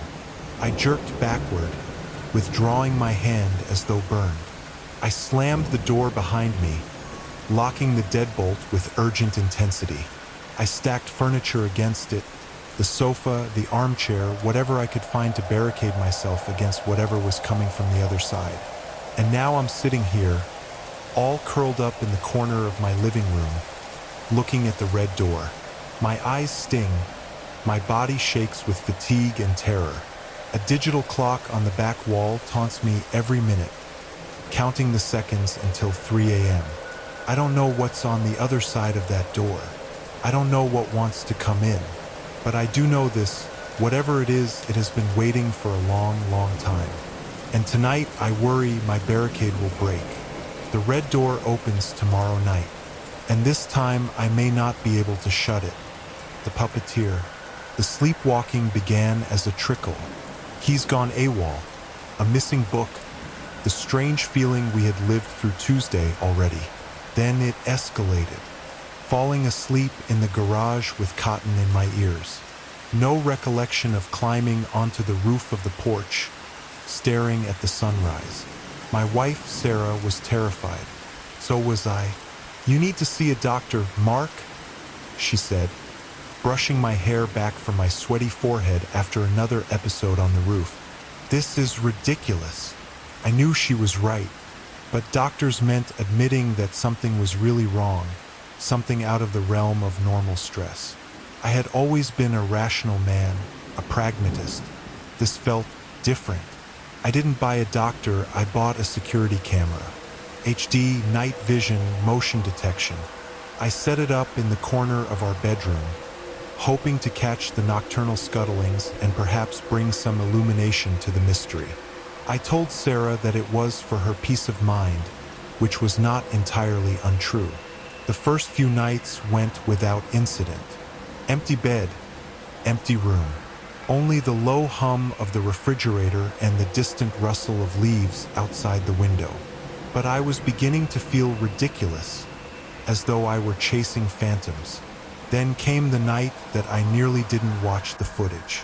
I was drained, the anxiety of uncertainty sapping my strength. Sarah was already asleep, her breath soft and even. I nearly passed it up, but a nagging fear drove me. My heart raced in my chest as I opened the camera app on my phone. The video opened with the usual static. The room bathed in the pale green glow of the night vision. There I was, asleep next to Sarah. Normal, peaceful. Then my body started trembling. A faint tremor coursed through me, almost undetectable. My eyes fluttered open, but they were unblinking and vacant. I got up slowly, jerkily, as if I were a marionette with rusty joints. I gasped, my breath catching in my throat. This wasn't me. I swung my legs over the side of the bed, jerky, unnatural movements. I stood stiffly, my head cocked at an awkward angle. And then what was really impossible happened. I started to crawl, not down on the floor, but up on the wall. My stomach churned.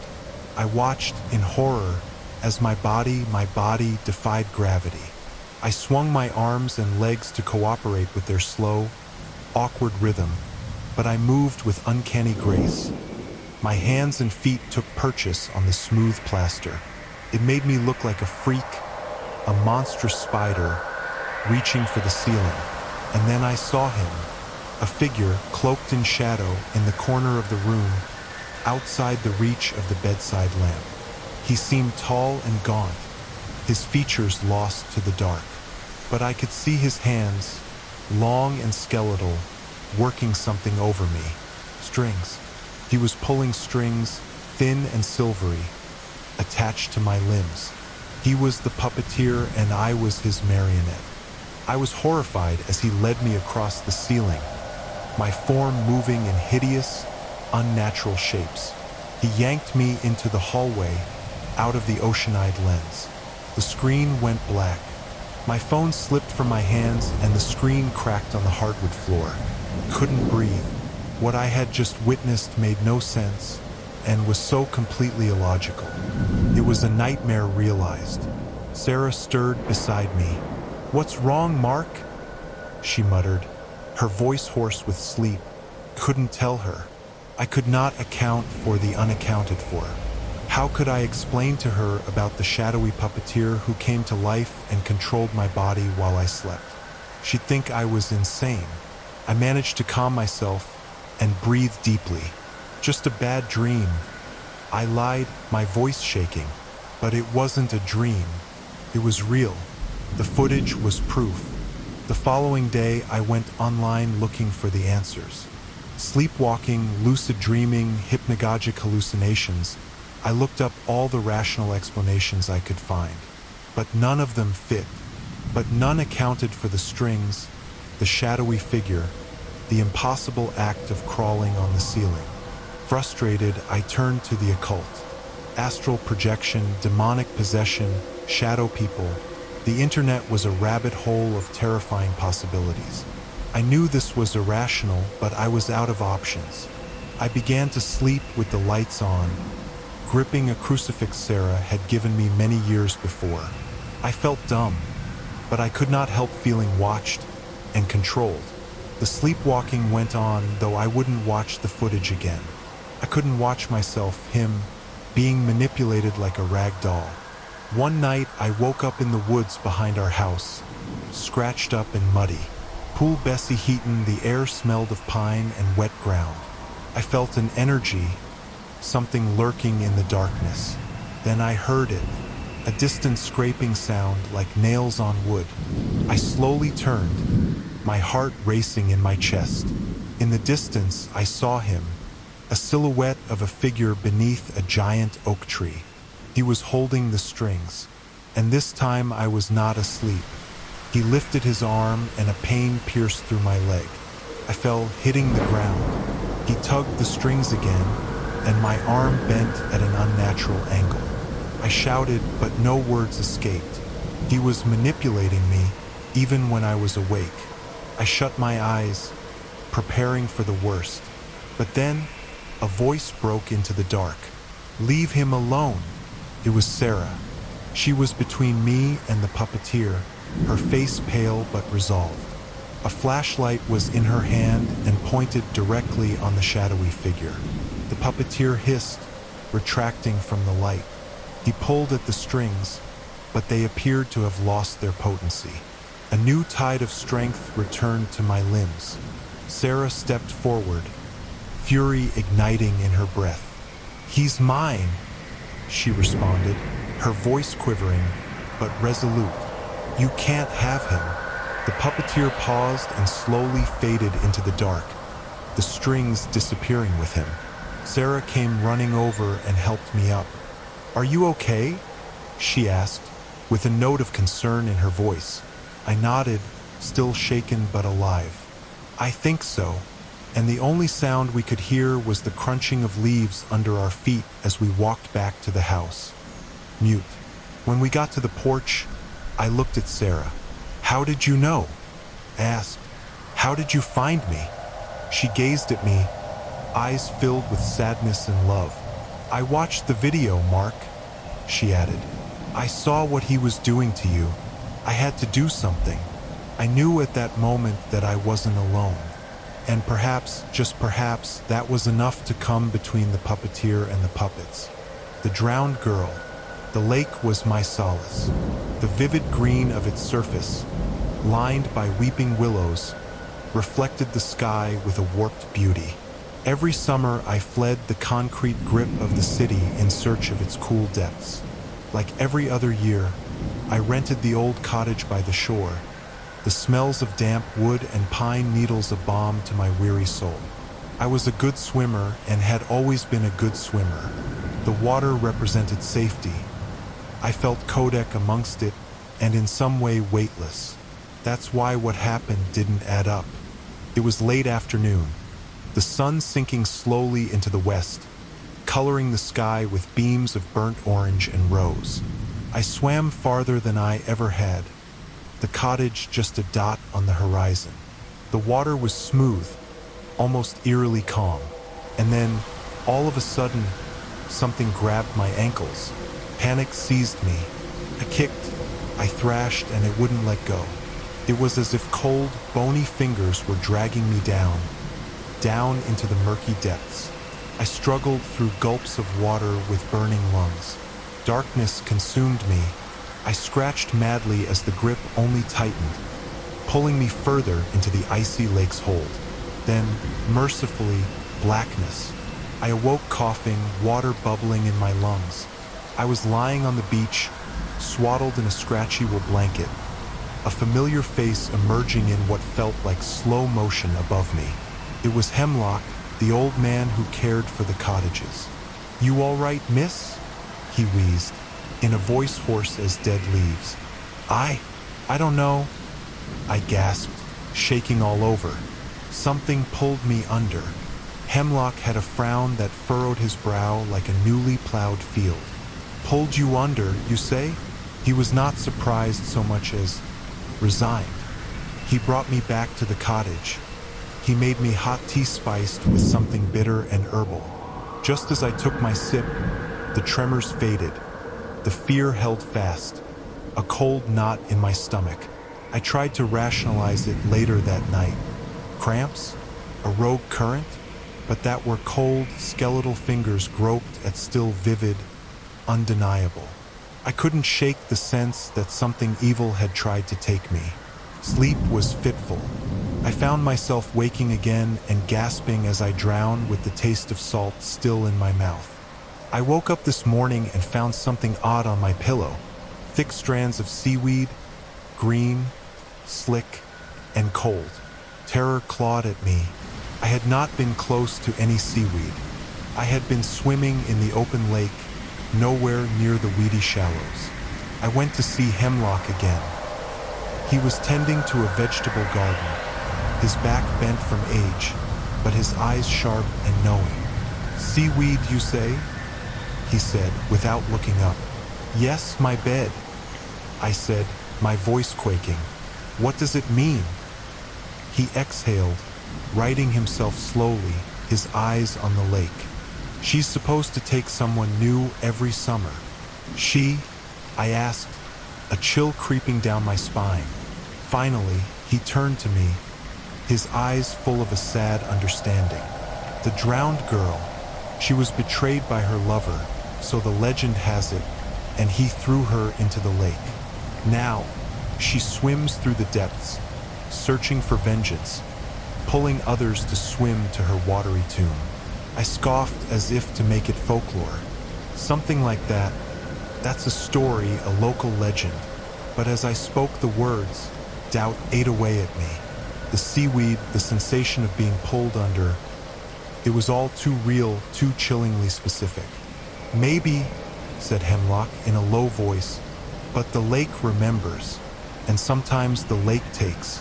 That night, the nightmares came back with a vengeance. Its pale, waterlogged face, long black hair tethered to empty eyes. I was a hand in the reach of a finger, freezing cold, and a silent scream echoed through the dreamscape. I woke up in the morning screaming and sweating. On my pillow was more seaweed, now entwined with a white water lily. The air was thick with the smell of rot. I knew I had to leave. The lake was no longer a sanctuary. It was a danger. I packed my bags, hands trembling so much I could hardly zip them up. I looked back at the lake as I drove away. The surface was placid, deceptively so. One water lily bobbed on the top, white against green water. It resembled a silent offering, a haunting reminder of what could have been. I left the key for the cottage with Hemlock, and I drove like a madman, doing everything I could to put as much distance between the lake and myself. I told myself it was merely a nightmare, a play by the mind driven by stress and sleep deprivation. But deep down, I knew the drowned girl was real, and I knew with bone-chilling certainty that I had escaped her clutches for the moment. But the touched memory of those fingers, so cold and so thin, would haunt my dreams for the remainder of my life, a reminder of dark watery depths and vengeful spirits. The once peaceful lake now struck pure fear in my heart and became a place I would never dare return to. The Night Gardener. The cemetery is on the edge of town, a silent city of stone beneath a ceiling of oak. Weeds and wildflowers thrive among the abandoned plots, a sign of time's indifference. Most people steer clear after dark, recounting tales of restless spirits and the feeling, unearthed but also never quite buried, of being observed. But I felt a strange sort of comfort in it, a morbid sort of peace in the face of mortality. That was until I saw him. I worked the late shift at the diner, and some nights insomnia claws at me so bad I take a drive to clear my head. One night, the moon casting an eerie glow, I noticed a figure moving amongst the headstones. He wasn't the gliding apparition of local legend, but a man, distinctly flesh and blood, doing his job with a deliberate, almost rhythmic grace. He was tall and skinny and wore dark clothing that melted into the shadows. A broad-brimmed hat masked his face, and all that gave him away was the glimmer of moonlight on a silver spade. He wasn't lurching drunk or defiling statues. He was gardening. That was the least you could say about it. He trimmed back rampant hedges, aligned slumping markers, and picked weeds with an exactitude that was almost loving. When he worked, he hummed a tune, a low, loping sort of thing, a lullaby from another time. I watched from the car, a ball of confusion rolling through my stomach. This felt all wrong, an affront to the natural order. Who does a garden in a cemetery at night? Who croons lullabies to the dead? For weeks, I observed him. Every now and then, I'd find a reason to drive by after my shift.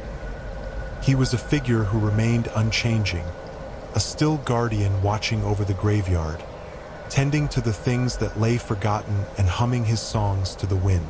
He was a fixture, a pulsing irregularity inside a realm of perpetual rest. My curiosity, along with a mounting sense of dread, eventually got the better of me. I needed to know what he was doing. It was one cold, dark, moonless night when I parked further down the road and crept down into the cemetery. The smell of damp earth and rotting leaves lingered in the air. It was almost deafening silence, interspersed only by chirping crickets and the far hoot of an owl musings and observations that were only coming home that night. The heart kicked against my ribs, so I slinked without rushing in the brinks of shadows. I heard him hum, the lullaby clearer now, a song of grief that made my spine tingle. He was on the newer section, where the headstones were in good shape and the inscriptions were clearly visible.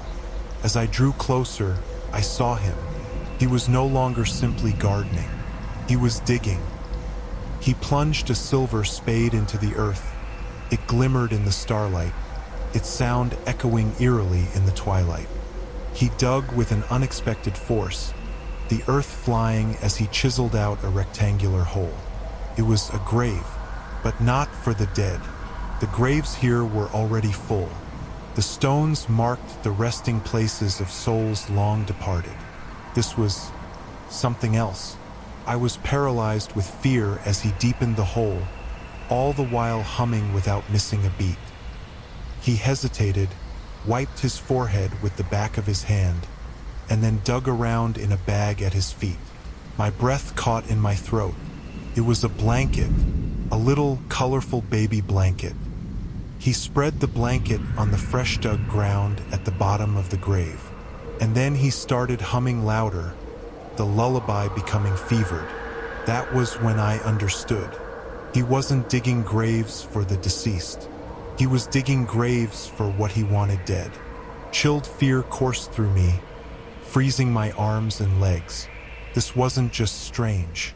This was horrifying. He wasn't caring for the cemetery. He was taking care of his own insanity. I stepped back slowly, my legs shaking. He didn't notice me. He was still not with her and lost in his own world. A world of lullabies and dirt. A world of imagined children and buried fantasies. I staggered back to my car, my brain spinning. I couldn't tell the police. What could I say? A man is digging in a cemetery and pretends to make fake graves to bury blankets? They'd lock me up, not him. I drove home, and that image of him digging, humming, burying that blanket burned into my mind. I didn't sleep that night. The creaking of the house and the rustling of leaves sounded like the bite of his spade into the dirt. In the days that followed, I stayed clear of the cemetery. I traveled a different way to work and avoided even thinking about the man, the night gardener. But he was stuck in my head, a little acorn of discomfort I couldn't shake. Then one night, I noticed a missing person poster pinned to a lamppost outside the diner. A girl, no older than 5, was missing. Her description, her favorite blanket, that was the one I saw him bury. The lullaby returned, a haunting song in my head reminding me of what is lost, what is buried deep. I knew what I had to do, but as I drove to the cemetery that night, I knew I wasn't saving anyone. I was stepping into his garden, and this time he might be waiting for me. The forgotten floor. Travel is said to broaden the mind. Bullshit. All the conference did was cut mine down to the size of spreadsheets and PowerPoints. I needed a drink, a strong one. The elevator, mercifully empty, sprang to life at my touch, the brass numbers above the door glowing a familiar, soothing orange. 12, 11, 10. Then a sickening lurch. The lights flashed off, plunging the tiny compartment into near dark, and sputtered back after the flicker. The numbers above the door disappeared. An unbearable silence hung heavy in the air. I punched at the open door button. Nothing.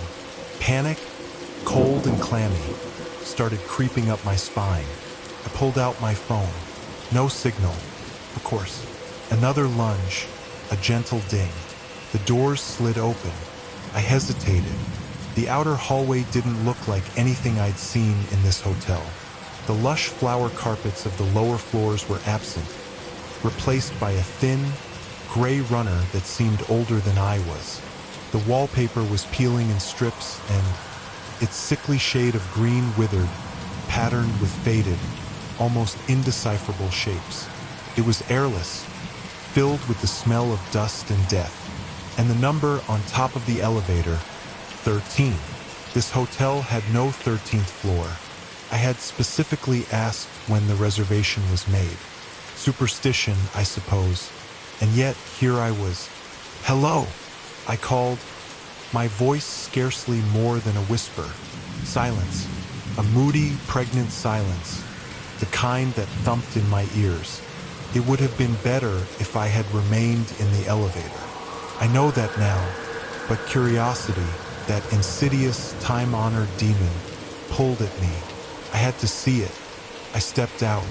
The corridor seemed to go on forever in both directions. Dim and bare, flickering bulbs overhead through shadows that snaked and writhed like living things across the floor. Each door was a thick slab of dark wood, the same as one another, and each was branded with a tarnished brass number.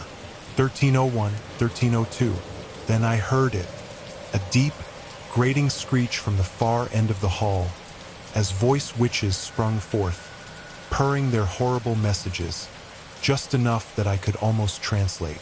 They appeared to be calling my name, or something extremely like it. My blood ran cold.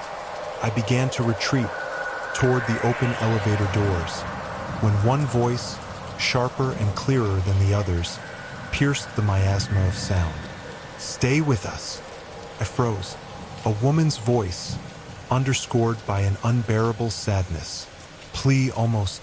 Haunted with morbid curiosity, I took a single step forward, then another. Suddenly the whispering grew louder, swallowing me up, choking me tighter and tighter. Darkness deepened, writhed into grotesque shapes that appeared to have eyes. I reached room 1306. My trembling fingers felt the cold, slick brass number. The whispering grew louder, insistent, coaxing me to open the door.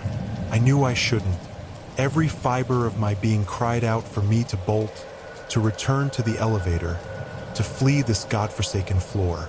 But something kept me there, a compulsion I could not explain, would not resist. That hand I rested on the metal handle was shaking. It was ice cold. As my fingers wrapped around it, I heard the woman's voice again, louder than ever, a desperate urgency lacing her words. "We've been waiting for you." I shut my eyes and turned the knob. The door creaked open. The room was dark, briefly illuminated by the dim light of the hallway. The air was thick, weighed down with the same pungent scent of dust and rot, combined with something else, something vaguely medicinal, until my eyes let them come into focus. Shadows, huddled in the corners of the room, their faces completely obscured. They were quiet now, waiting, watching. I took a step inside, and then I saw her. She was sitting in a rocking chair just by the window, her back to me, her long gray hair falling down the back of her shoulders. It was a tuneless melody, a dirge of despair. A chill ran down my spine. I knew, with a certainty that should have made no sense, that I knew this woman. "Mother," I said, my voice breaking with emotion. The rocking chair stopped. Nevertheless, slowly, carefully, she turned to look at me. Her eyes were so furrowed that they were empty sockets, robbed of all light. Her face was a flaccid parchment pulled taut over bone, and a photograph sat in her lap, a photograph of me. Then she smiled a ghastly, bloodless smile that showed teeth too long, too sharp. "Welcome home, dear," she rasped, her voice a nightmarish imitation of the woman I remembered. I screamed. I don't know how long I stood there, paralyzed with fear, but eventually, something in me broke. I turned and staggered back into the hallway, slamming the door behind me. The whispering grew louder, a symphony of disappointment and rage. I sped down the hall, ignoring the clutching shadows and the desperate voices. I made it to the elevator and slammed the open door button. Nothing. Despair washed over me. I was trapped. Then the doors shook and slid open with a sigh of relief.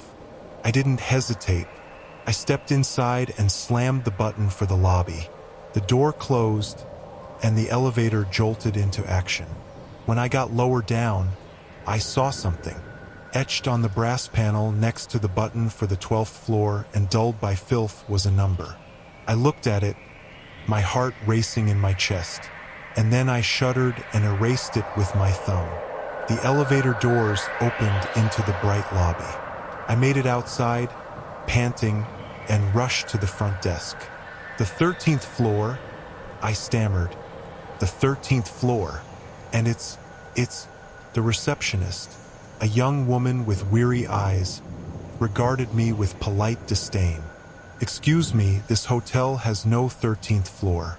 I attempted to explain, to describe the hallway, the whispering, the woman. But she only continued to shake her head and her expression hardened. "Sir, you're clearly unwell. Maybe you should go to your room and take a nap." I gave up. What was the point? No one would believe me. That night, I signed out of the hotel. I never went back. But late at night, sometimes, lying on my bed, I hear the whispering. So I see the woman in the rocking chair, waiting. And I know the forgotten floor still exists, somewhere, waiting for me to come home. The black-eyed children. The old Victorian house creaked under the pressure of the November wind, each gust banging the window panes like bony fingers tapping on the glass. The rain hammered on the roof, a percussive cadence that normally soothed me to sleep. To be honest, sleep tonight was a distant shore I could never reach. I was alone as I had been all week. Martha had died the previous spring, leaving me with little more than the sound her laugh made as it echoed off the had-to-be-worn walls of the life we shared for 50 years and filled that silence. I looked. I tried, really I did, to find solace in the routine, in the familiar comfort of the old armchair, the dog-eared pages of my books, and the candlelight on the mantelpiece. But tonight, the silence was a tangible thing, a delicious, choking presence pressing on me, making it difficult to breathe. The knocking began just after midnight, a gentle, tentative tapping, barely heard above the storm. I thought nothing of it at first, assuming it was the wind trying to fool me. But it was there and growing a little more insistent each time. Curiosity, or maybe the sheer desperation for any kind of distraction, finally got the better of me. I got up from my chair, my old bones creaking and complaining with an opera of aches and complaints. A chill shot down my back as I walked towards the door. Something hung back in my chest warning me that this may be a bad idea. But I told myself it was only the draft, the unnerving effect of the storm. Looking through the peephole, I saw 2 children on my porch. There were 2, and they were young, no older than 10, and their skin was so pale that, in the dim light, it was almost translucent. They were wearing plain, old-fashioned clothes, as if they had just emerged from a black and white photograph. "Can I help you?" I asked, my voice shaky. "Please, sir," one of them said, his voice disturbingly calm and measured for a child. "We need to use your phone. It's an emergency."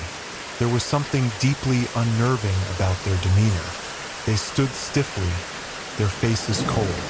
They might as well have been performers in a play, delivering dialogue they had no clue about. And then I saw them, their eyes. They were completely black. No whites, no pupils. Only two pools of eternal dark staring back at me. My heart lurched in my chest. I had heard whispers, urban legends circulated in a small town for years, discounted as old wives' tales and drunken mystifications, of black-eyed children roaming the night, begging to be let inside. Stories that concluded with eerie silence and no trace of the missing. I can't, I stammered, my hand trembling on the doorknob. "Please, sir," the other child replied, his voice mimicking the unnatural steadiness of his companion. "It's very important. We won't take long." Their gaze pierced through me, a burden of unspoken expectation that felt so unbearable. It was not a request, it was a demand, masked with feigned courtesy. There was a pressure building in my head, a strange kind of compulsion to open the door, to let them in. I recalled the warnings, the sinister words articulated in soft voices. "If you let them in, you'll never scream again." The thought yanked me back to reality, because at long last, the fear burst through the bizarre spell they appeared to be casting.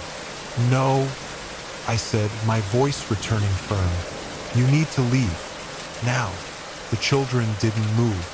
They did not look away, their black eyes unblinking. "We need to use the phone," the first child repeated, his voice taking on a sharper edge. "You have to let us in. Get off my property," I yelled, slamming the door and locking it with shaking hands. Raw gasps emitted from my mouth as I stumbled backward. I put my ear to the door, listening for sound. The wind roared, and the rain pounded against the house, but there was no other sound. The children were gone. I remained near the door for what seemed like hours, my body tensed with fear, my mind in overdrive. Had I imagined it all? Had it simply been a dream, a malicious birth of the storm? But those black eyes, that chilling calm in their voices, remained burned into my memory. And at last, as dawn slowly splashed the sky with streaks of gray, I was brave enough to look through the peephole again. The porch was empty. All that remained of their visit was a lingering chill in the air and a bone-deep terror that couldn't be shaken. I have not slept properly since then. Every creak of the house, every rustle of leaves outside my window, jolts me with fear. I lock the doors, bolt the windows, and keep the lights on all night. I know they're still out there somewhere, waiting for another chance. To feel their presence, a dark shadow looming just beyond the light, where I live in fear every day that one day they will come back. And next time I might not be strong enough to turn down their invitation. The quiet that will hang when they go, I know, will be the most horrible sound of all. The lullaby of birchwood. When I heard it the first time, I thought it was interference. Static, a stray radio frequency leaking into the baby monitor. My daughter, Lily, was asleep in her crib, a little bundle enveloped in a blanket with a star pattern. But the sound, narrow and reedy, continued. It was a woman's voice, barely above the white noise, singing. The music was haunting and archaic. It wasn't anything I knew. The lyrics came to him confusedly at first and then slowly coalesced into a language that felt both familiar and completely alien. Something about birch trees and shadows, and a promise made soft and low in the dead of night. "Shoo, little darling, don't you cry," the voice crooned. "Birchwood whispers secrets nay lie. Sleep now, slumber, shadows creep, a promise given, you must keep." Goosebumps prickled my skin. I reached my hand into Lily's bedroom, heart thumping a desperate jazz beat against my ribs. She had been sleeping peacefully, her chest rising and falling with each breath. The monitor sang on and the woman continued, her voice steadied by a terrifying tenderness. I turned off the monitor, but the tune remained, a ghostly sound in my ears. Exhaustion gnawed at me. Lily was a challenging baby, colicky, given to unexplained yowls. My husband, David, was putting in longer hours, and I felt myself on the verge of insanity. I told myself it was stress, a sleep-deprived hallucination. But the lullaby returned. Every night it oozed from the monitor, infiltrating my imagination and flooding the house with a general sense of wrongness. David was a man of science, a practical man, so he looked over the wiring, over the antenna, over everything. He found nothing. He said to buy a new monitor, another model. We tried not to, but the song followed. Then the changes in Lily began, subtle at first. She would stare into the corner of her room as if transfixed by something I could not see. Her babbling became less gibberish, more conversation. And then one morning I walked in to find her sitting up in her crib, her eyes wide and clear, humming the Birchwood lullaby. Frozen and jagged, fear shot through my exhaustion. I sprinted Lily to Dr. Albright, our pediatrician, a sweet, silver-haired woman who had watched generations of children grow up in our town. I told her all about the lullaby, the monitor, Lily's behavior, and what I saw on the video. Dr. Albright listened intently, her face inscrutable. "Mrs. Harding," she finally said, her tone low and grave, "I have to level with you.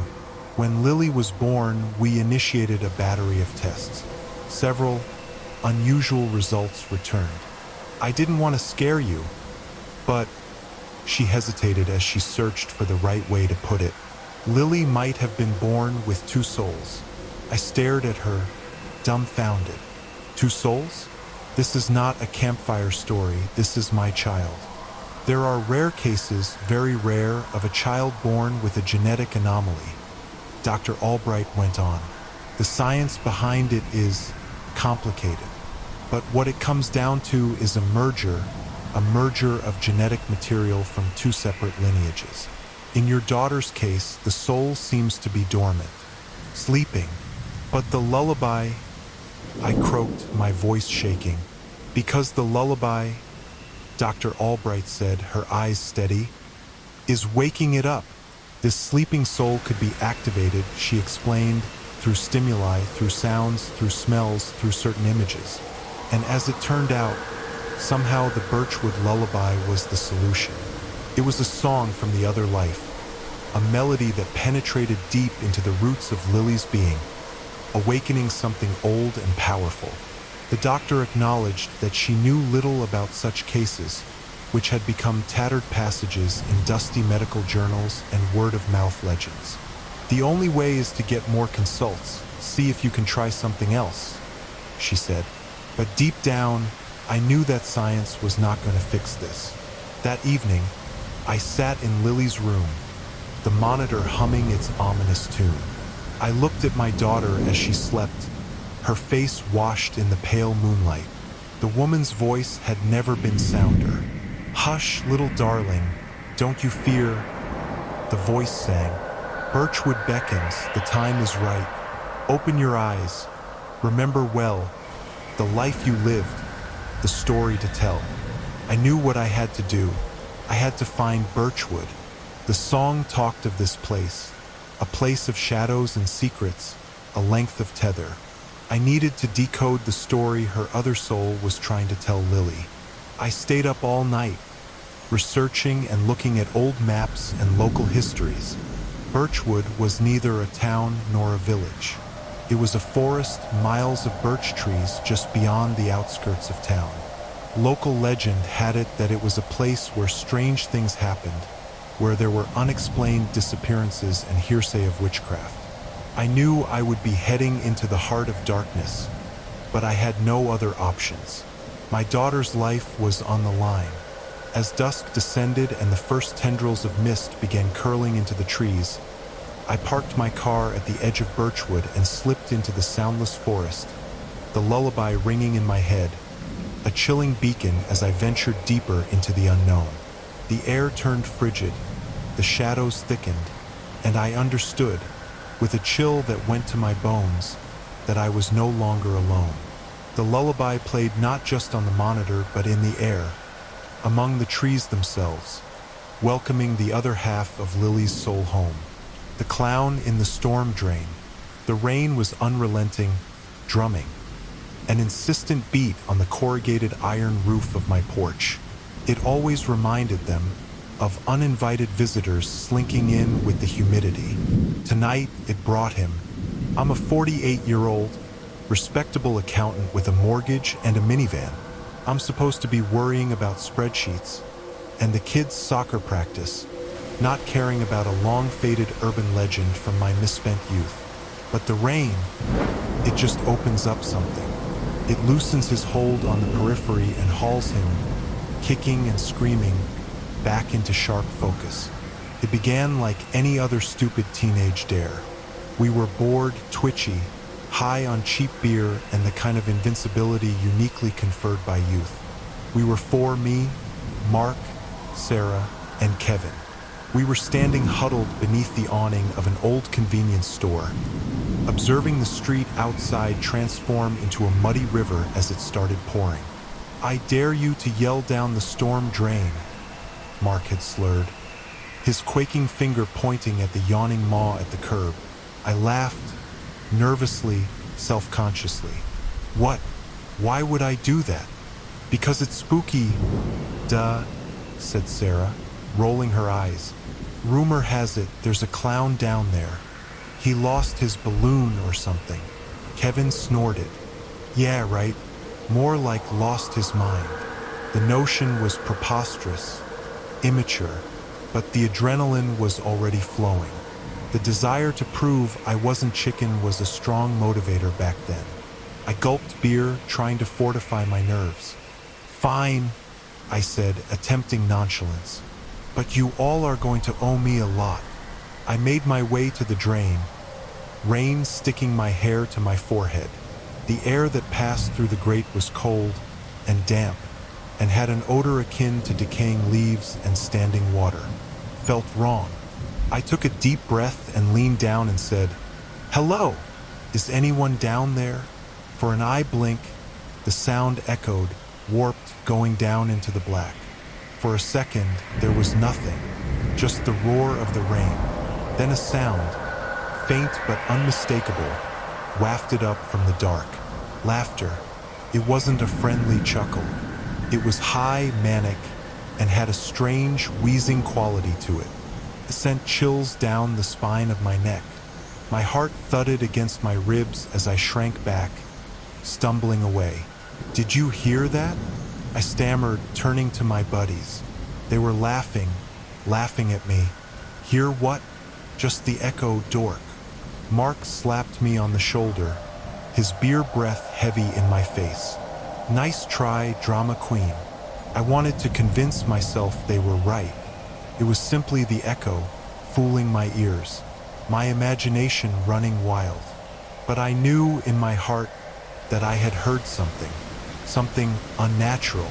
The laughter was extinguished with the rain that night, but it never really went away. It reappeared on every rainy night since. Understated at first, a breath in the breeze, then louder, closer. I've tried to rationalize it over the years. Stress, fatigue, the power of suggestion.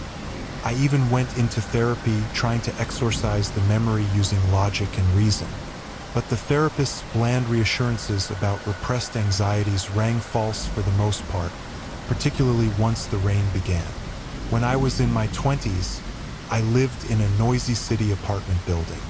The sound of sirens and late-night shouting masked the clown's laughter. But when I settled out in the burbs, at this peaceful little house, with its perfectly bulbed lawn and sensible beige siding, the laughing returned. It began all of a sudden, a whisper carried by the wind. Then it grew bolder. I'd hear it in the middle of the night, a chilling, gleeful cackle that sounded like it was coming from the storm drains that lined my street. And now tonight it is the loudest yet. It is raining, sheets being poured down, my street a reflection of the sky. The laughter right outside my window is clear and distinct. It comes with a faint scraping noise, like metal on concrete. I open the curtains, a knot of dread twisting in my stomach. The streetlights throw long, lazy distortions. The drain cover nearest my house rattles vibrates with an unnatural energy. I can almost see him now, his painted smile, as broad as it is frightening, emerging from the darkness. His stringy, rainbow-colored hair glued to his head. His eyes, those cold, dead eyes that offer nothing but pain and madness. The rattling intensifies. The drain cover shifts. I hear him breathe, a full sputtering sound that gives me chills. He's close, too close. He's crawling closer. I retreat from the window, my heart thumping in my chest. I know what I have to do. I have to leave, run, disappear. But where can I go? He's everywhere. He's in the drains, underneath the streets, in the shadows that dwell and writhe in the back alleys of my mind. He's the result of a stupid teenage dare, a dark secret I can't keep hidden any longer. Clatter goes the drain cover to one side. A gloved hand, fat and freakishly pale, stretches out. Laughter crackles as it waxes, the chaotic clangor echoing into the night. And then I see him, his face, cast in the garish light of the flickering streetlight, is worse than I remember. He's here, and he's ready to play. The rain continues to fall. The unseen roommate. I found Ben on Craigslist, a necessary evil when the rent is astronomical in this city. He appeared fairly normal, a quiet fellow with a fondness for obscure vinyl records and the habit of turning off lights. We rented a drafty two-bedroom in a pre-war Brooklyn building, and things were fine for the first few weeks. Utterly, boringly fine, until he began discussing him. "You haven't seen anything wrong?" Ben said one night, looking wide-eyed and all around the living room. I was slouched on the couch, halfway through a documentary on competitive cheese sculpting. "Strange as in the way you alphabetize your spice rack?" I quipped without taking my eyes off the screen. He didn't laugh. "I'm serious, Sarah. I think we're not alone." I turned to him, finally looked at him. The creases around his eyes looked more pronounced, his skin a shade or two lighter. The flickering light from the TV made for strange shadows on his face, and for a brief instant, he looked truly scared. "Ben, are you okay? You don't look like you've slept in days." "I haven't," he whispered, "because he doesn't let me." I tried to reason with him. Stress from work, maybe, a bad case of insomnia, but Ben was adamant. He insisted he was hearing things I was not. A faint scratching sound in the walls, a rustling from the empty bedroom across the hall, and a sigh that sounded like it had come from the air itself. I dismissed it all, of course, as paranoia. Old buildings creak, pipes groan, and the city never actually sleeps. I told him he was being ridiculous, that he needed to relax, and I dropped it. To be frank, I was more annoyed than scared. I had enough on my hands without playing amateur Ghostbuster. Then came the snow. It began quietly, a spattering of snowflakes that blanketed the city in postcard-type perfection. By morning, though, we were snowed in. The streets had become impassable, and the world beyond her walls was a blinding, muffled white. Just the thing for a day of Netflix and hot chocolate. I woke up late, the apartment soaked in otherworldly light. I went to make coffee, and Ben was standing staring out the window, his cheeks sucked against the glass. "Sarah," he said, in a breathless whisper, "come here. You need to see this." I padded over, half asleep and completely annoyed. I was hoping for a snowdrift, a particularly grumpy squirrel. What I saw chilled my blood to ice in my veins. The pristine field of snow in our small backyard was spoiled by footfalls. One set unmistakably mine from the back door to the garbage bins. The other, Ben's, to the fire escape. But then a third set arrived. More diminutive, more fragile, more innocent, like a little girl. And they led a nowhere. They began at the perimeter of the building, marched precisely to our back door, and then halted, right at the threshold, as if whoever or whatever owned those shoes had just disappeared. My first response was disbelief. It had to be a trick. The kids from the neighborhood playing pranks or something. But the snow was virgin, untouched, except for those 3 sets of footprints. And the way Ben was staring at me then, a combination of fear and vindication in his eyes, sent chills down my body. "Now do you believe me?" he asked through trembling voice. I didn't want to. Now, I wanted so badly to rationalize it away, to rationalize what I was seeing. But logic was lost on me in that moment. I was filled instead with a bitter, creeping terror. That evening, the sounds began. A whisper at first, barely there. A scratching in the walls that developed into a frantic, clawing pace. The rustling from the empty bedroom was no longer just rustling, but the unmistakable sound of a person sifting through its contents. And then, the sigh. A drawn-out exhalation that felt to me like it vibrated through the floorboards and settled in my bones. I sat huddled in my room, the covers wrapped tightly around me. I could hear Ben pacing in the living room and muttering to himself. I wanted to scream, to run, to do anything to get away from the settling dread that had engulfed the apartment. But I couldn't. I was paralyzed by fear. The worst was the silence after the sigh. A deep, heavy silence that seemed to bear down on me like a weight, stifling me. I could feel eyes on me, observing me from the shadows. I knew, with a conviction that froze me to my marrow, that he had been there, in the room with me. Were it not for my own stubbornness, I wouldn't have made it through the night. High above, dawn awakened, and his snow-speckled cityscape burned in pink and gold. But the light did not bring comfort. It brought only a stark reminder of what I had witnessed and what I had heard. Ben was sitting on the floor in the living room, books on folklore and paranormal investigations scattered about. He appeared drained and demoralized. "We have to see what it is," he said, his voice hollow. "We have to figure out what it wants." I looked at him, looked into the haunted quality of his eyes, and I knew I could not brush it off anymore. There was no pretending it wasn't happening.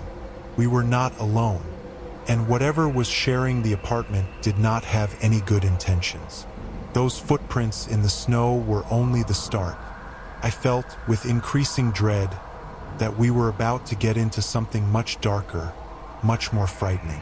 And I didn't know whether either of us would make it through the night. The cursed live stream, the email came in innocently enough.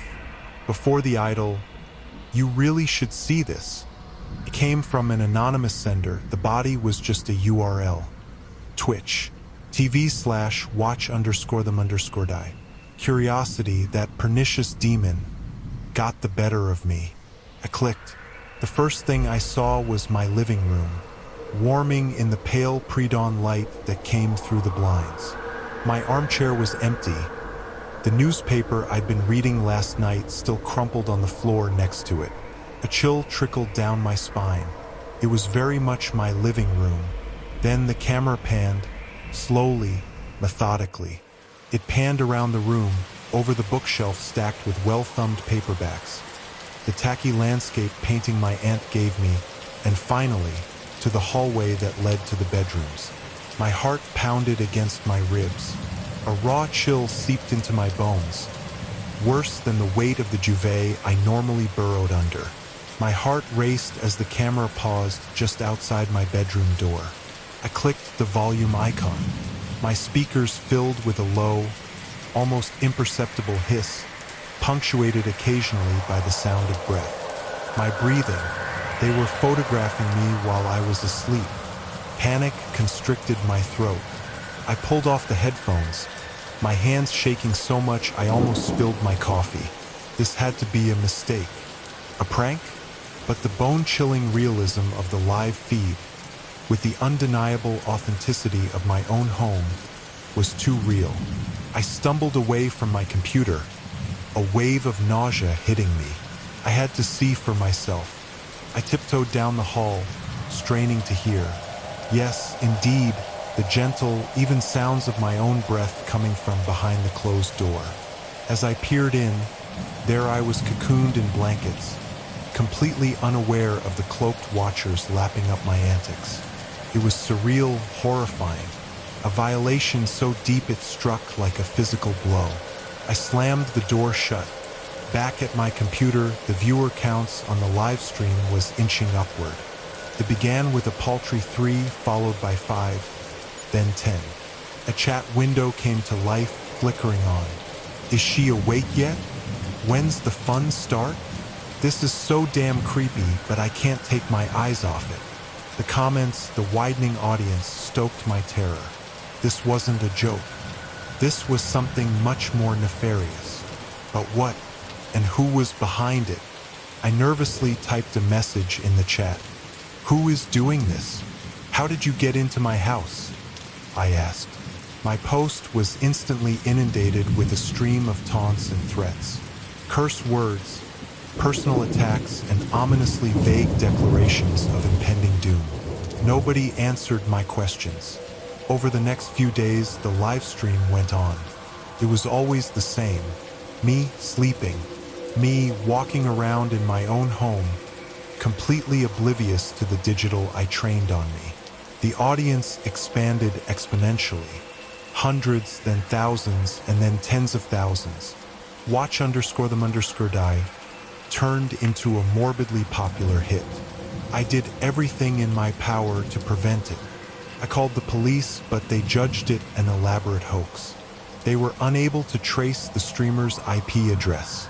I hired a private investigator, but he had nothing. I even thought about selling my house to disappear, but escaping, allowing them to win, would be much worse. Sleep became a battleground. I stayed awake as late as I could, cheered by caffeine and frenzied panic, knowing that the moment I sunk my eyes closed, the audience would be there, watching, waiting. One night I was just desperate. I decided to fight back. Armed with a baseball bat and a blinking flashlight, I skulked through my house, hunting for the hidden camera. I pulled apart the furniture, took down the curtains, even looked behind the paintings. But I found nothing.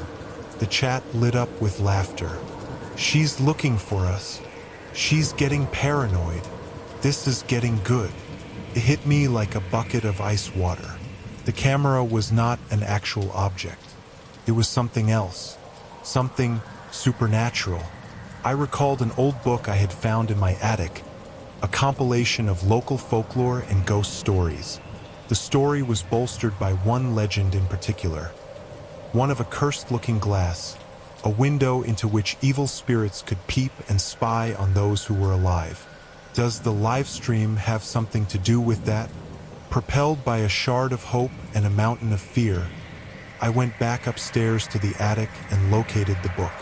As I rifled through the brittle pages, I sought the story of the cursed-looking glass. There it was, next to an old illustration. Under the illustration, a warning. Beware the gaze that sees without eyes, for it knows more than your actions, it knows your soul. And once it has seen, it never will let you go. The words echoed with grim precision, with a certainty that dug itself deep, deep inside my belly. I knew I was dealing with something ancient and evil. The legend spoke of a ritual, a counter-curse that could sever the bond, expel the watching spirits. But it came at a price, a thing of great personal value, something irreplaceable. The listeners watching in the chat became impatient. She's back in the attic. What's she up to now? Is she going to off herself? Now that would be content. I knew what I had to do. I approached my computer with shaking hands and signed onto the Twitch stream. I stared straight into the camera, into the hidden eyes that those eyes had watched me with for days. You want a show? I said, voice almost a whisper. I'll give you a show. I opened a file on my computer, my half-completed novel, a years-long project, a summation of dreams and hopes spilled over digital paper, and I pressed delete. The chat went silent. I emptied the recycle bin.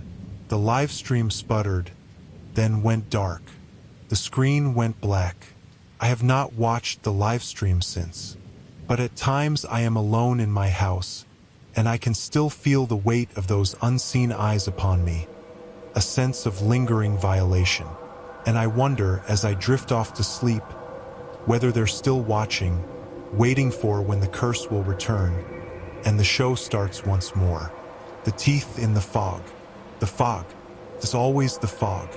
Millhaven is practically built on it. Drifting open off the coast, thick as pea soup, smelling of brine and something else, something ancient and cold. Most people consider it quaint, romantic even. They snap photographs of lampposts haloed in their ghostly embrace, down hot cocoa in their snug peak cozy abodes, safe and sound. They don't know the fog like I do. They don't know about the teeth. It's a full moon tonight. I can feel it thrum in my bones, a dull throb behind my eyelids. A fog horn moans in the distance, a mournful sound that only seems to amplify the eerie silence cloaking the town. I said to Martha, stay in the house, lock the doors. She believes I'm being absurd and attributes it to my drinking. Maybe she's right. Perhaps I'm simply a lost soul living in shadows and swirling whiskey fumes.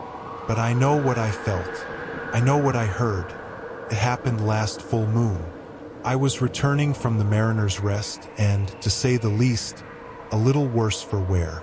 Already the fog had come in thick and impenetrable. Normally, I could navigate Millhaven in my sleep.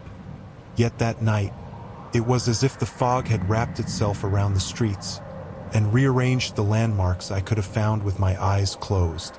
Every house looked identical, every shadow contained an ambush.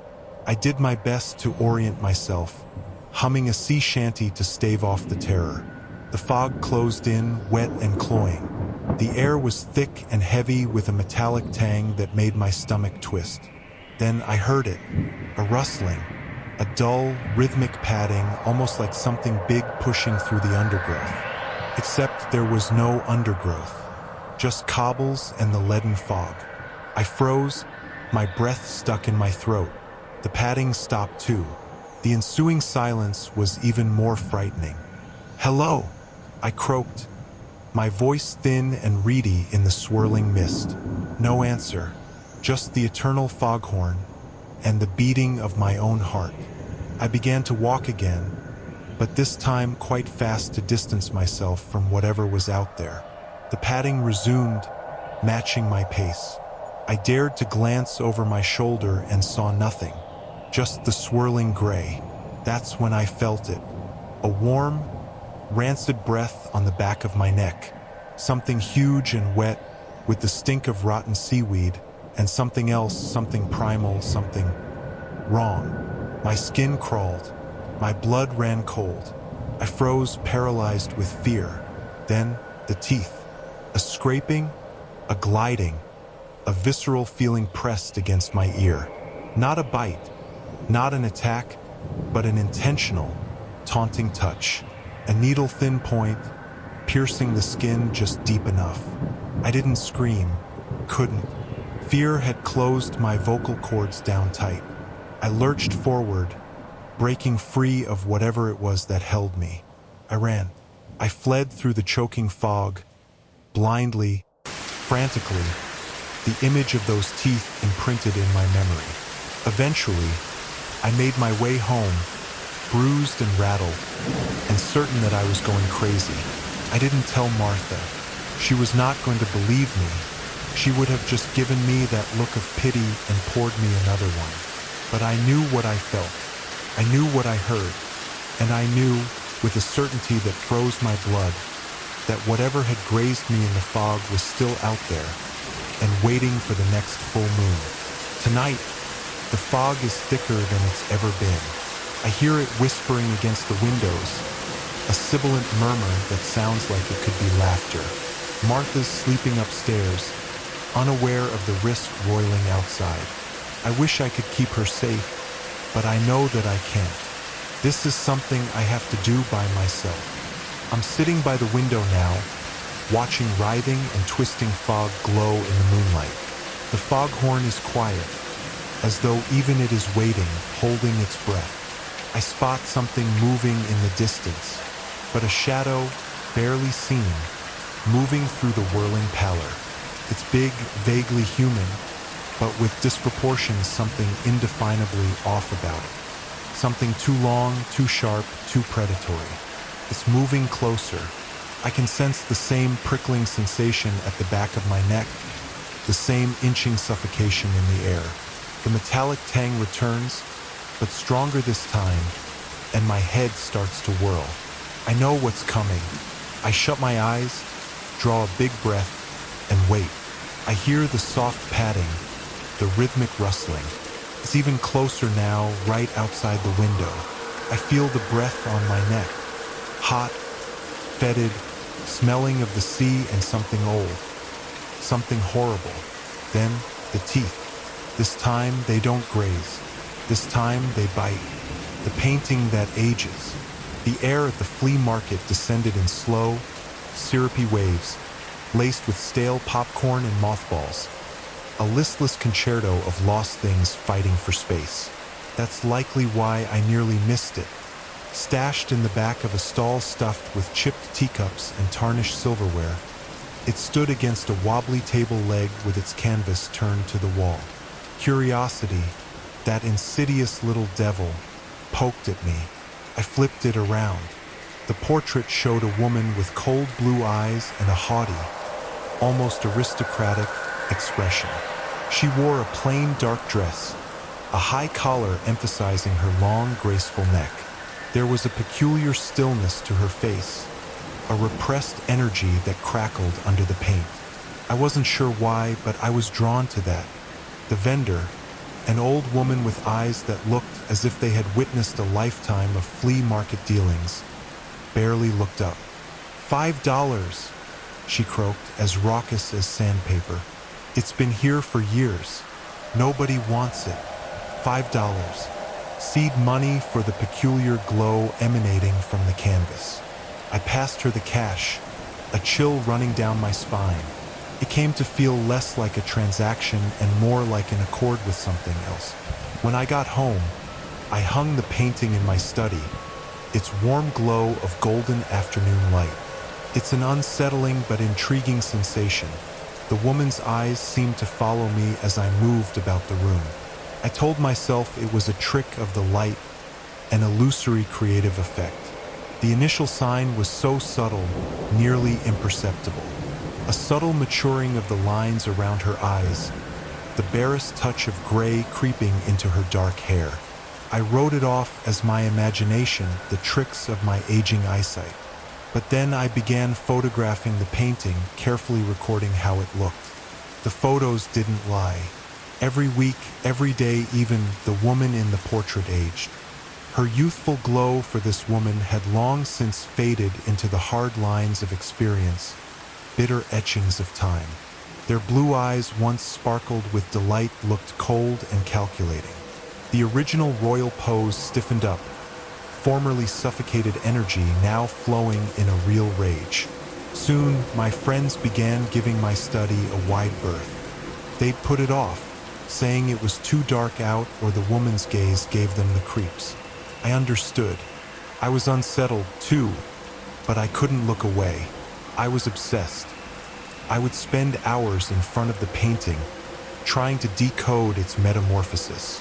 One evening, as I studied the latest photo, I saw something different. A tremor of a line, thin as a whisper, kissed the corner of her mouth. It looked like a sneer. My heart raced in my ribcage. I experienced a primal fear, cool and ill-fitting, lying in my bones. Sleep fell into a shambles, and his dreams, when they came, were of the woman who crawled out from the paint, her aged features twisted in a voiceless shriek. At night, I began locking the door to the study, a futile effort to keep the creeping dread contained. Armed with a cup of coffee, I went into the study to brace myself for the latest installment of Painted Lady Decline. What I saw made me stop in my tracks, the coffee sloshing over the lip of the mug and scalding my hands. She was pointing. Her gnarled and aged hand was painted outside of the canvas, her index finger poking out directly towards me. Her eyes now void of color, like glacial blue, shattered underneath bursting with incandescent rage. And then the canvas tore. A long, jagged tear appeared through the fabric, starting at the end of her painted finger. The thread splintered and hung loose. The vibrant colors faded and distorted. I could see the bare wooden structure underneath, the spell broken, the horror made worse. But it was not only the canvas that ripped. The painted fingernails, brittle and long, did stab through the fabric, making small jaws and jagged holes around the tear. The varnish fractured outwards from them, exposing the background unpainted raw, surface canvas. I staggered back, knocking over a stack of books. The faint odor of dust and decay wafted through the room, a cold wind that seemed to swirl wherever it wanted. The woman in the portrait remained frozen in her pointing pose. The tear, a grotesque wound, scored the canvas. My mind churned, looking for a rationalization, a scientific aberration. But logic had abandoned me. I was left with the worrying, undeniable fact. The painting was alive, and it hated me. I backed away again, eyes lingering on the portrait. I needed it out of the damn house. I had to destroy it. And yet, as I worked out the plan, I knew that it was likely too late. The painting had transcended canvas and paint. It had crawled into my life and poisoned my mind. Just as I was at the door, I heard a soft rustling sound, like the whisper of ancient silk. I dared not turn around. I ran. I flew from the study, from the house, from the painting which grows old, begging that it would not follow me, that I would not be forever possessed by a fear so bound to my soul I could not shake it. But I knew deep down that she was coming, and she was carrying the weight of ages with her. The whispering walls. Whenever the wind snaked through the eaves, the house heaved a sigh of damp earth and forgotten things. It was my grandmother's house, a sprawling Victorian monstrosity that had consumed more than its share of tenants. But it was mine now, bequeathed to me in a will that offered a clean slate, a quiet life far from the urban grind. Quiet it was, peaceful, far from it. The first murmur arrived a week after I had moved in. I was unpacking boxes in the parlor, sunlight streaming through the stained glass windows, brushing the dust motes with swirling colors. And just a breath from my ear, borne on the whisper of the wind, I had heard it. Lonely. I dismissed it, of course. The house was old, the plumbing protested, and the wind was a trickster. But I still had that feeling, like a prickling that settled under my skin. After that, the whispers became more frequent. They appeared to emanate from the very walls, a low, almost subsonic mumble that seeped into my consciousness. They knew things that I hadn't told anybody. You failed. They sighed when I applied for a job and didn't get it. Guilty. They hissed as I fought the memory of my father's disappointed face. I tried to rationalize it. Stress, lack of sleep, the beleaguering nature of the house. But the rumors were too particularized, too targeted. It was as if my own anxieties, The fearful thoughts I had about myself had taken a malicious form and made its way back into my universe. Only this time, it was in the architecture of the world around me. I began to avoid certain rooms, the ones that whispered the loudest. The master bedroom, with its king-size four-poster bed and dark corners, was off-limits. My grandmother's dusty tomes lined the library, making it feel like a confessional, the walls shaking with every unuttered anxiety I'd fed to them. One evening, I fell asleep, stirred by the clear sense of surveillance. Save for the soft creak of the floorboards, the house was silent, a sound that usually soothed me back into slumber. But tonight it had been different, intentional. I lay in bed, frozen, listening to the dark. Then I was aware of it. A chorus of whispers, soft yet clear, wrapping around me like a smothering fog. Join us, join us, join us. Panic constricted my chest. I groped for the lamp on my bedside table, eager for light to drive away the oncoming darkness. The room was filled with a warm, golden light. The whispers faded, disappearing into the white noise of the house. But they hadn't gone away. They had not gone anywhere, only hiding just below the surface and waiting. The following day, I Googled the history of the house. I spent hours digging through old newspaper articles, land deeds, and the records of historical societies. What emerged was a grim tapestry of misfortune and despair. 624 suicides, bankruptcies, unexplained disappearances. The house had seen it all, taken it all in, and somehow, it seemed, been seeped into it. One story, hidden deep within the yellowed pages of a 1900s-era newspaper, jumped out at me. It explained the tragic death of a young woman who had lived there, Amelia Blackwood.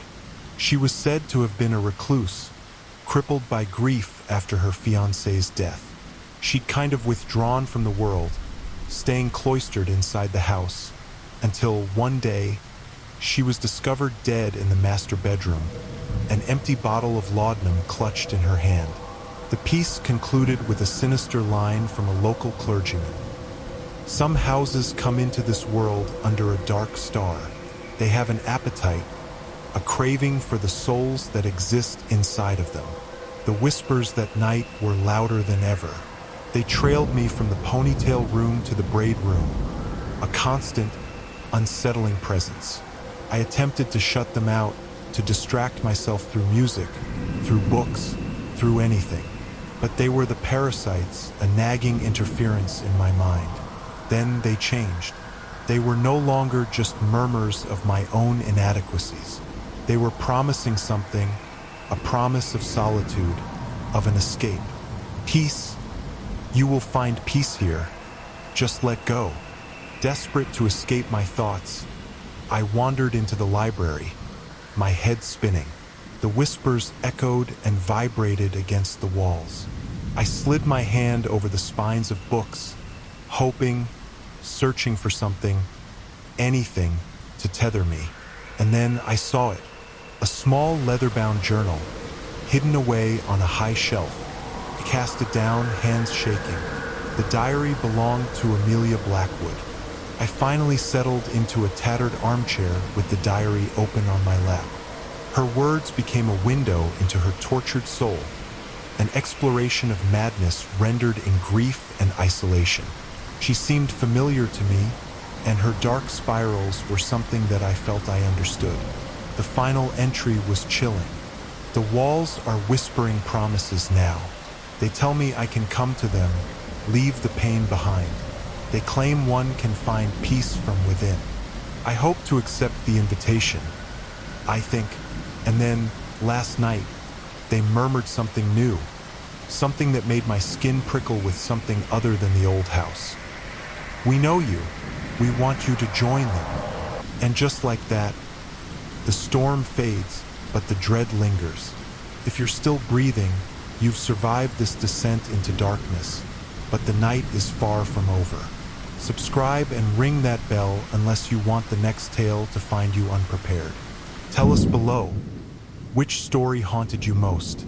Share this video with someone who claims they don't fear the dark. Then watch their courage crumble. Until next time, keep one eye open. The shadows are always listening.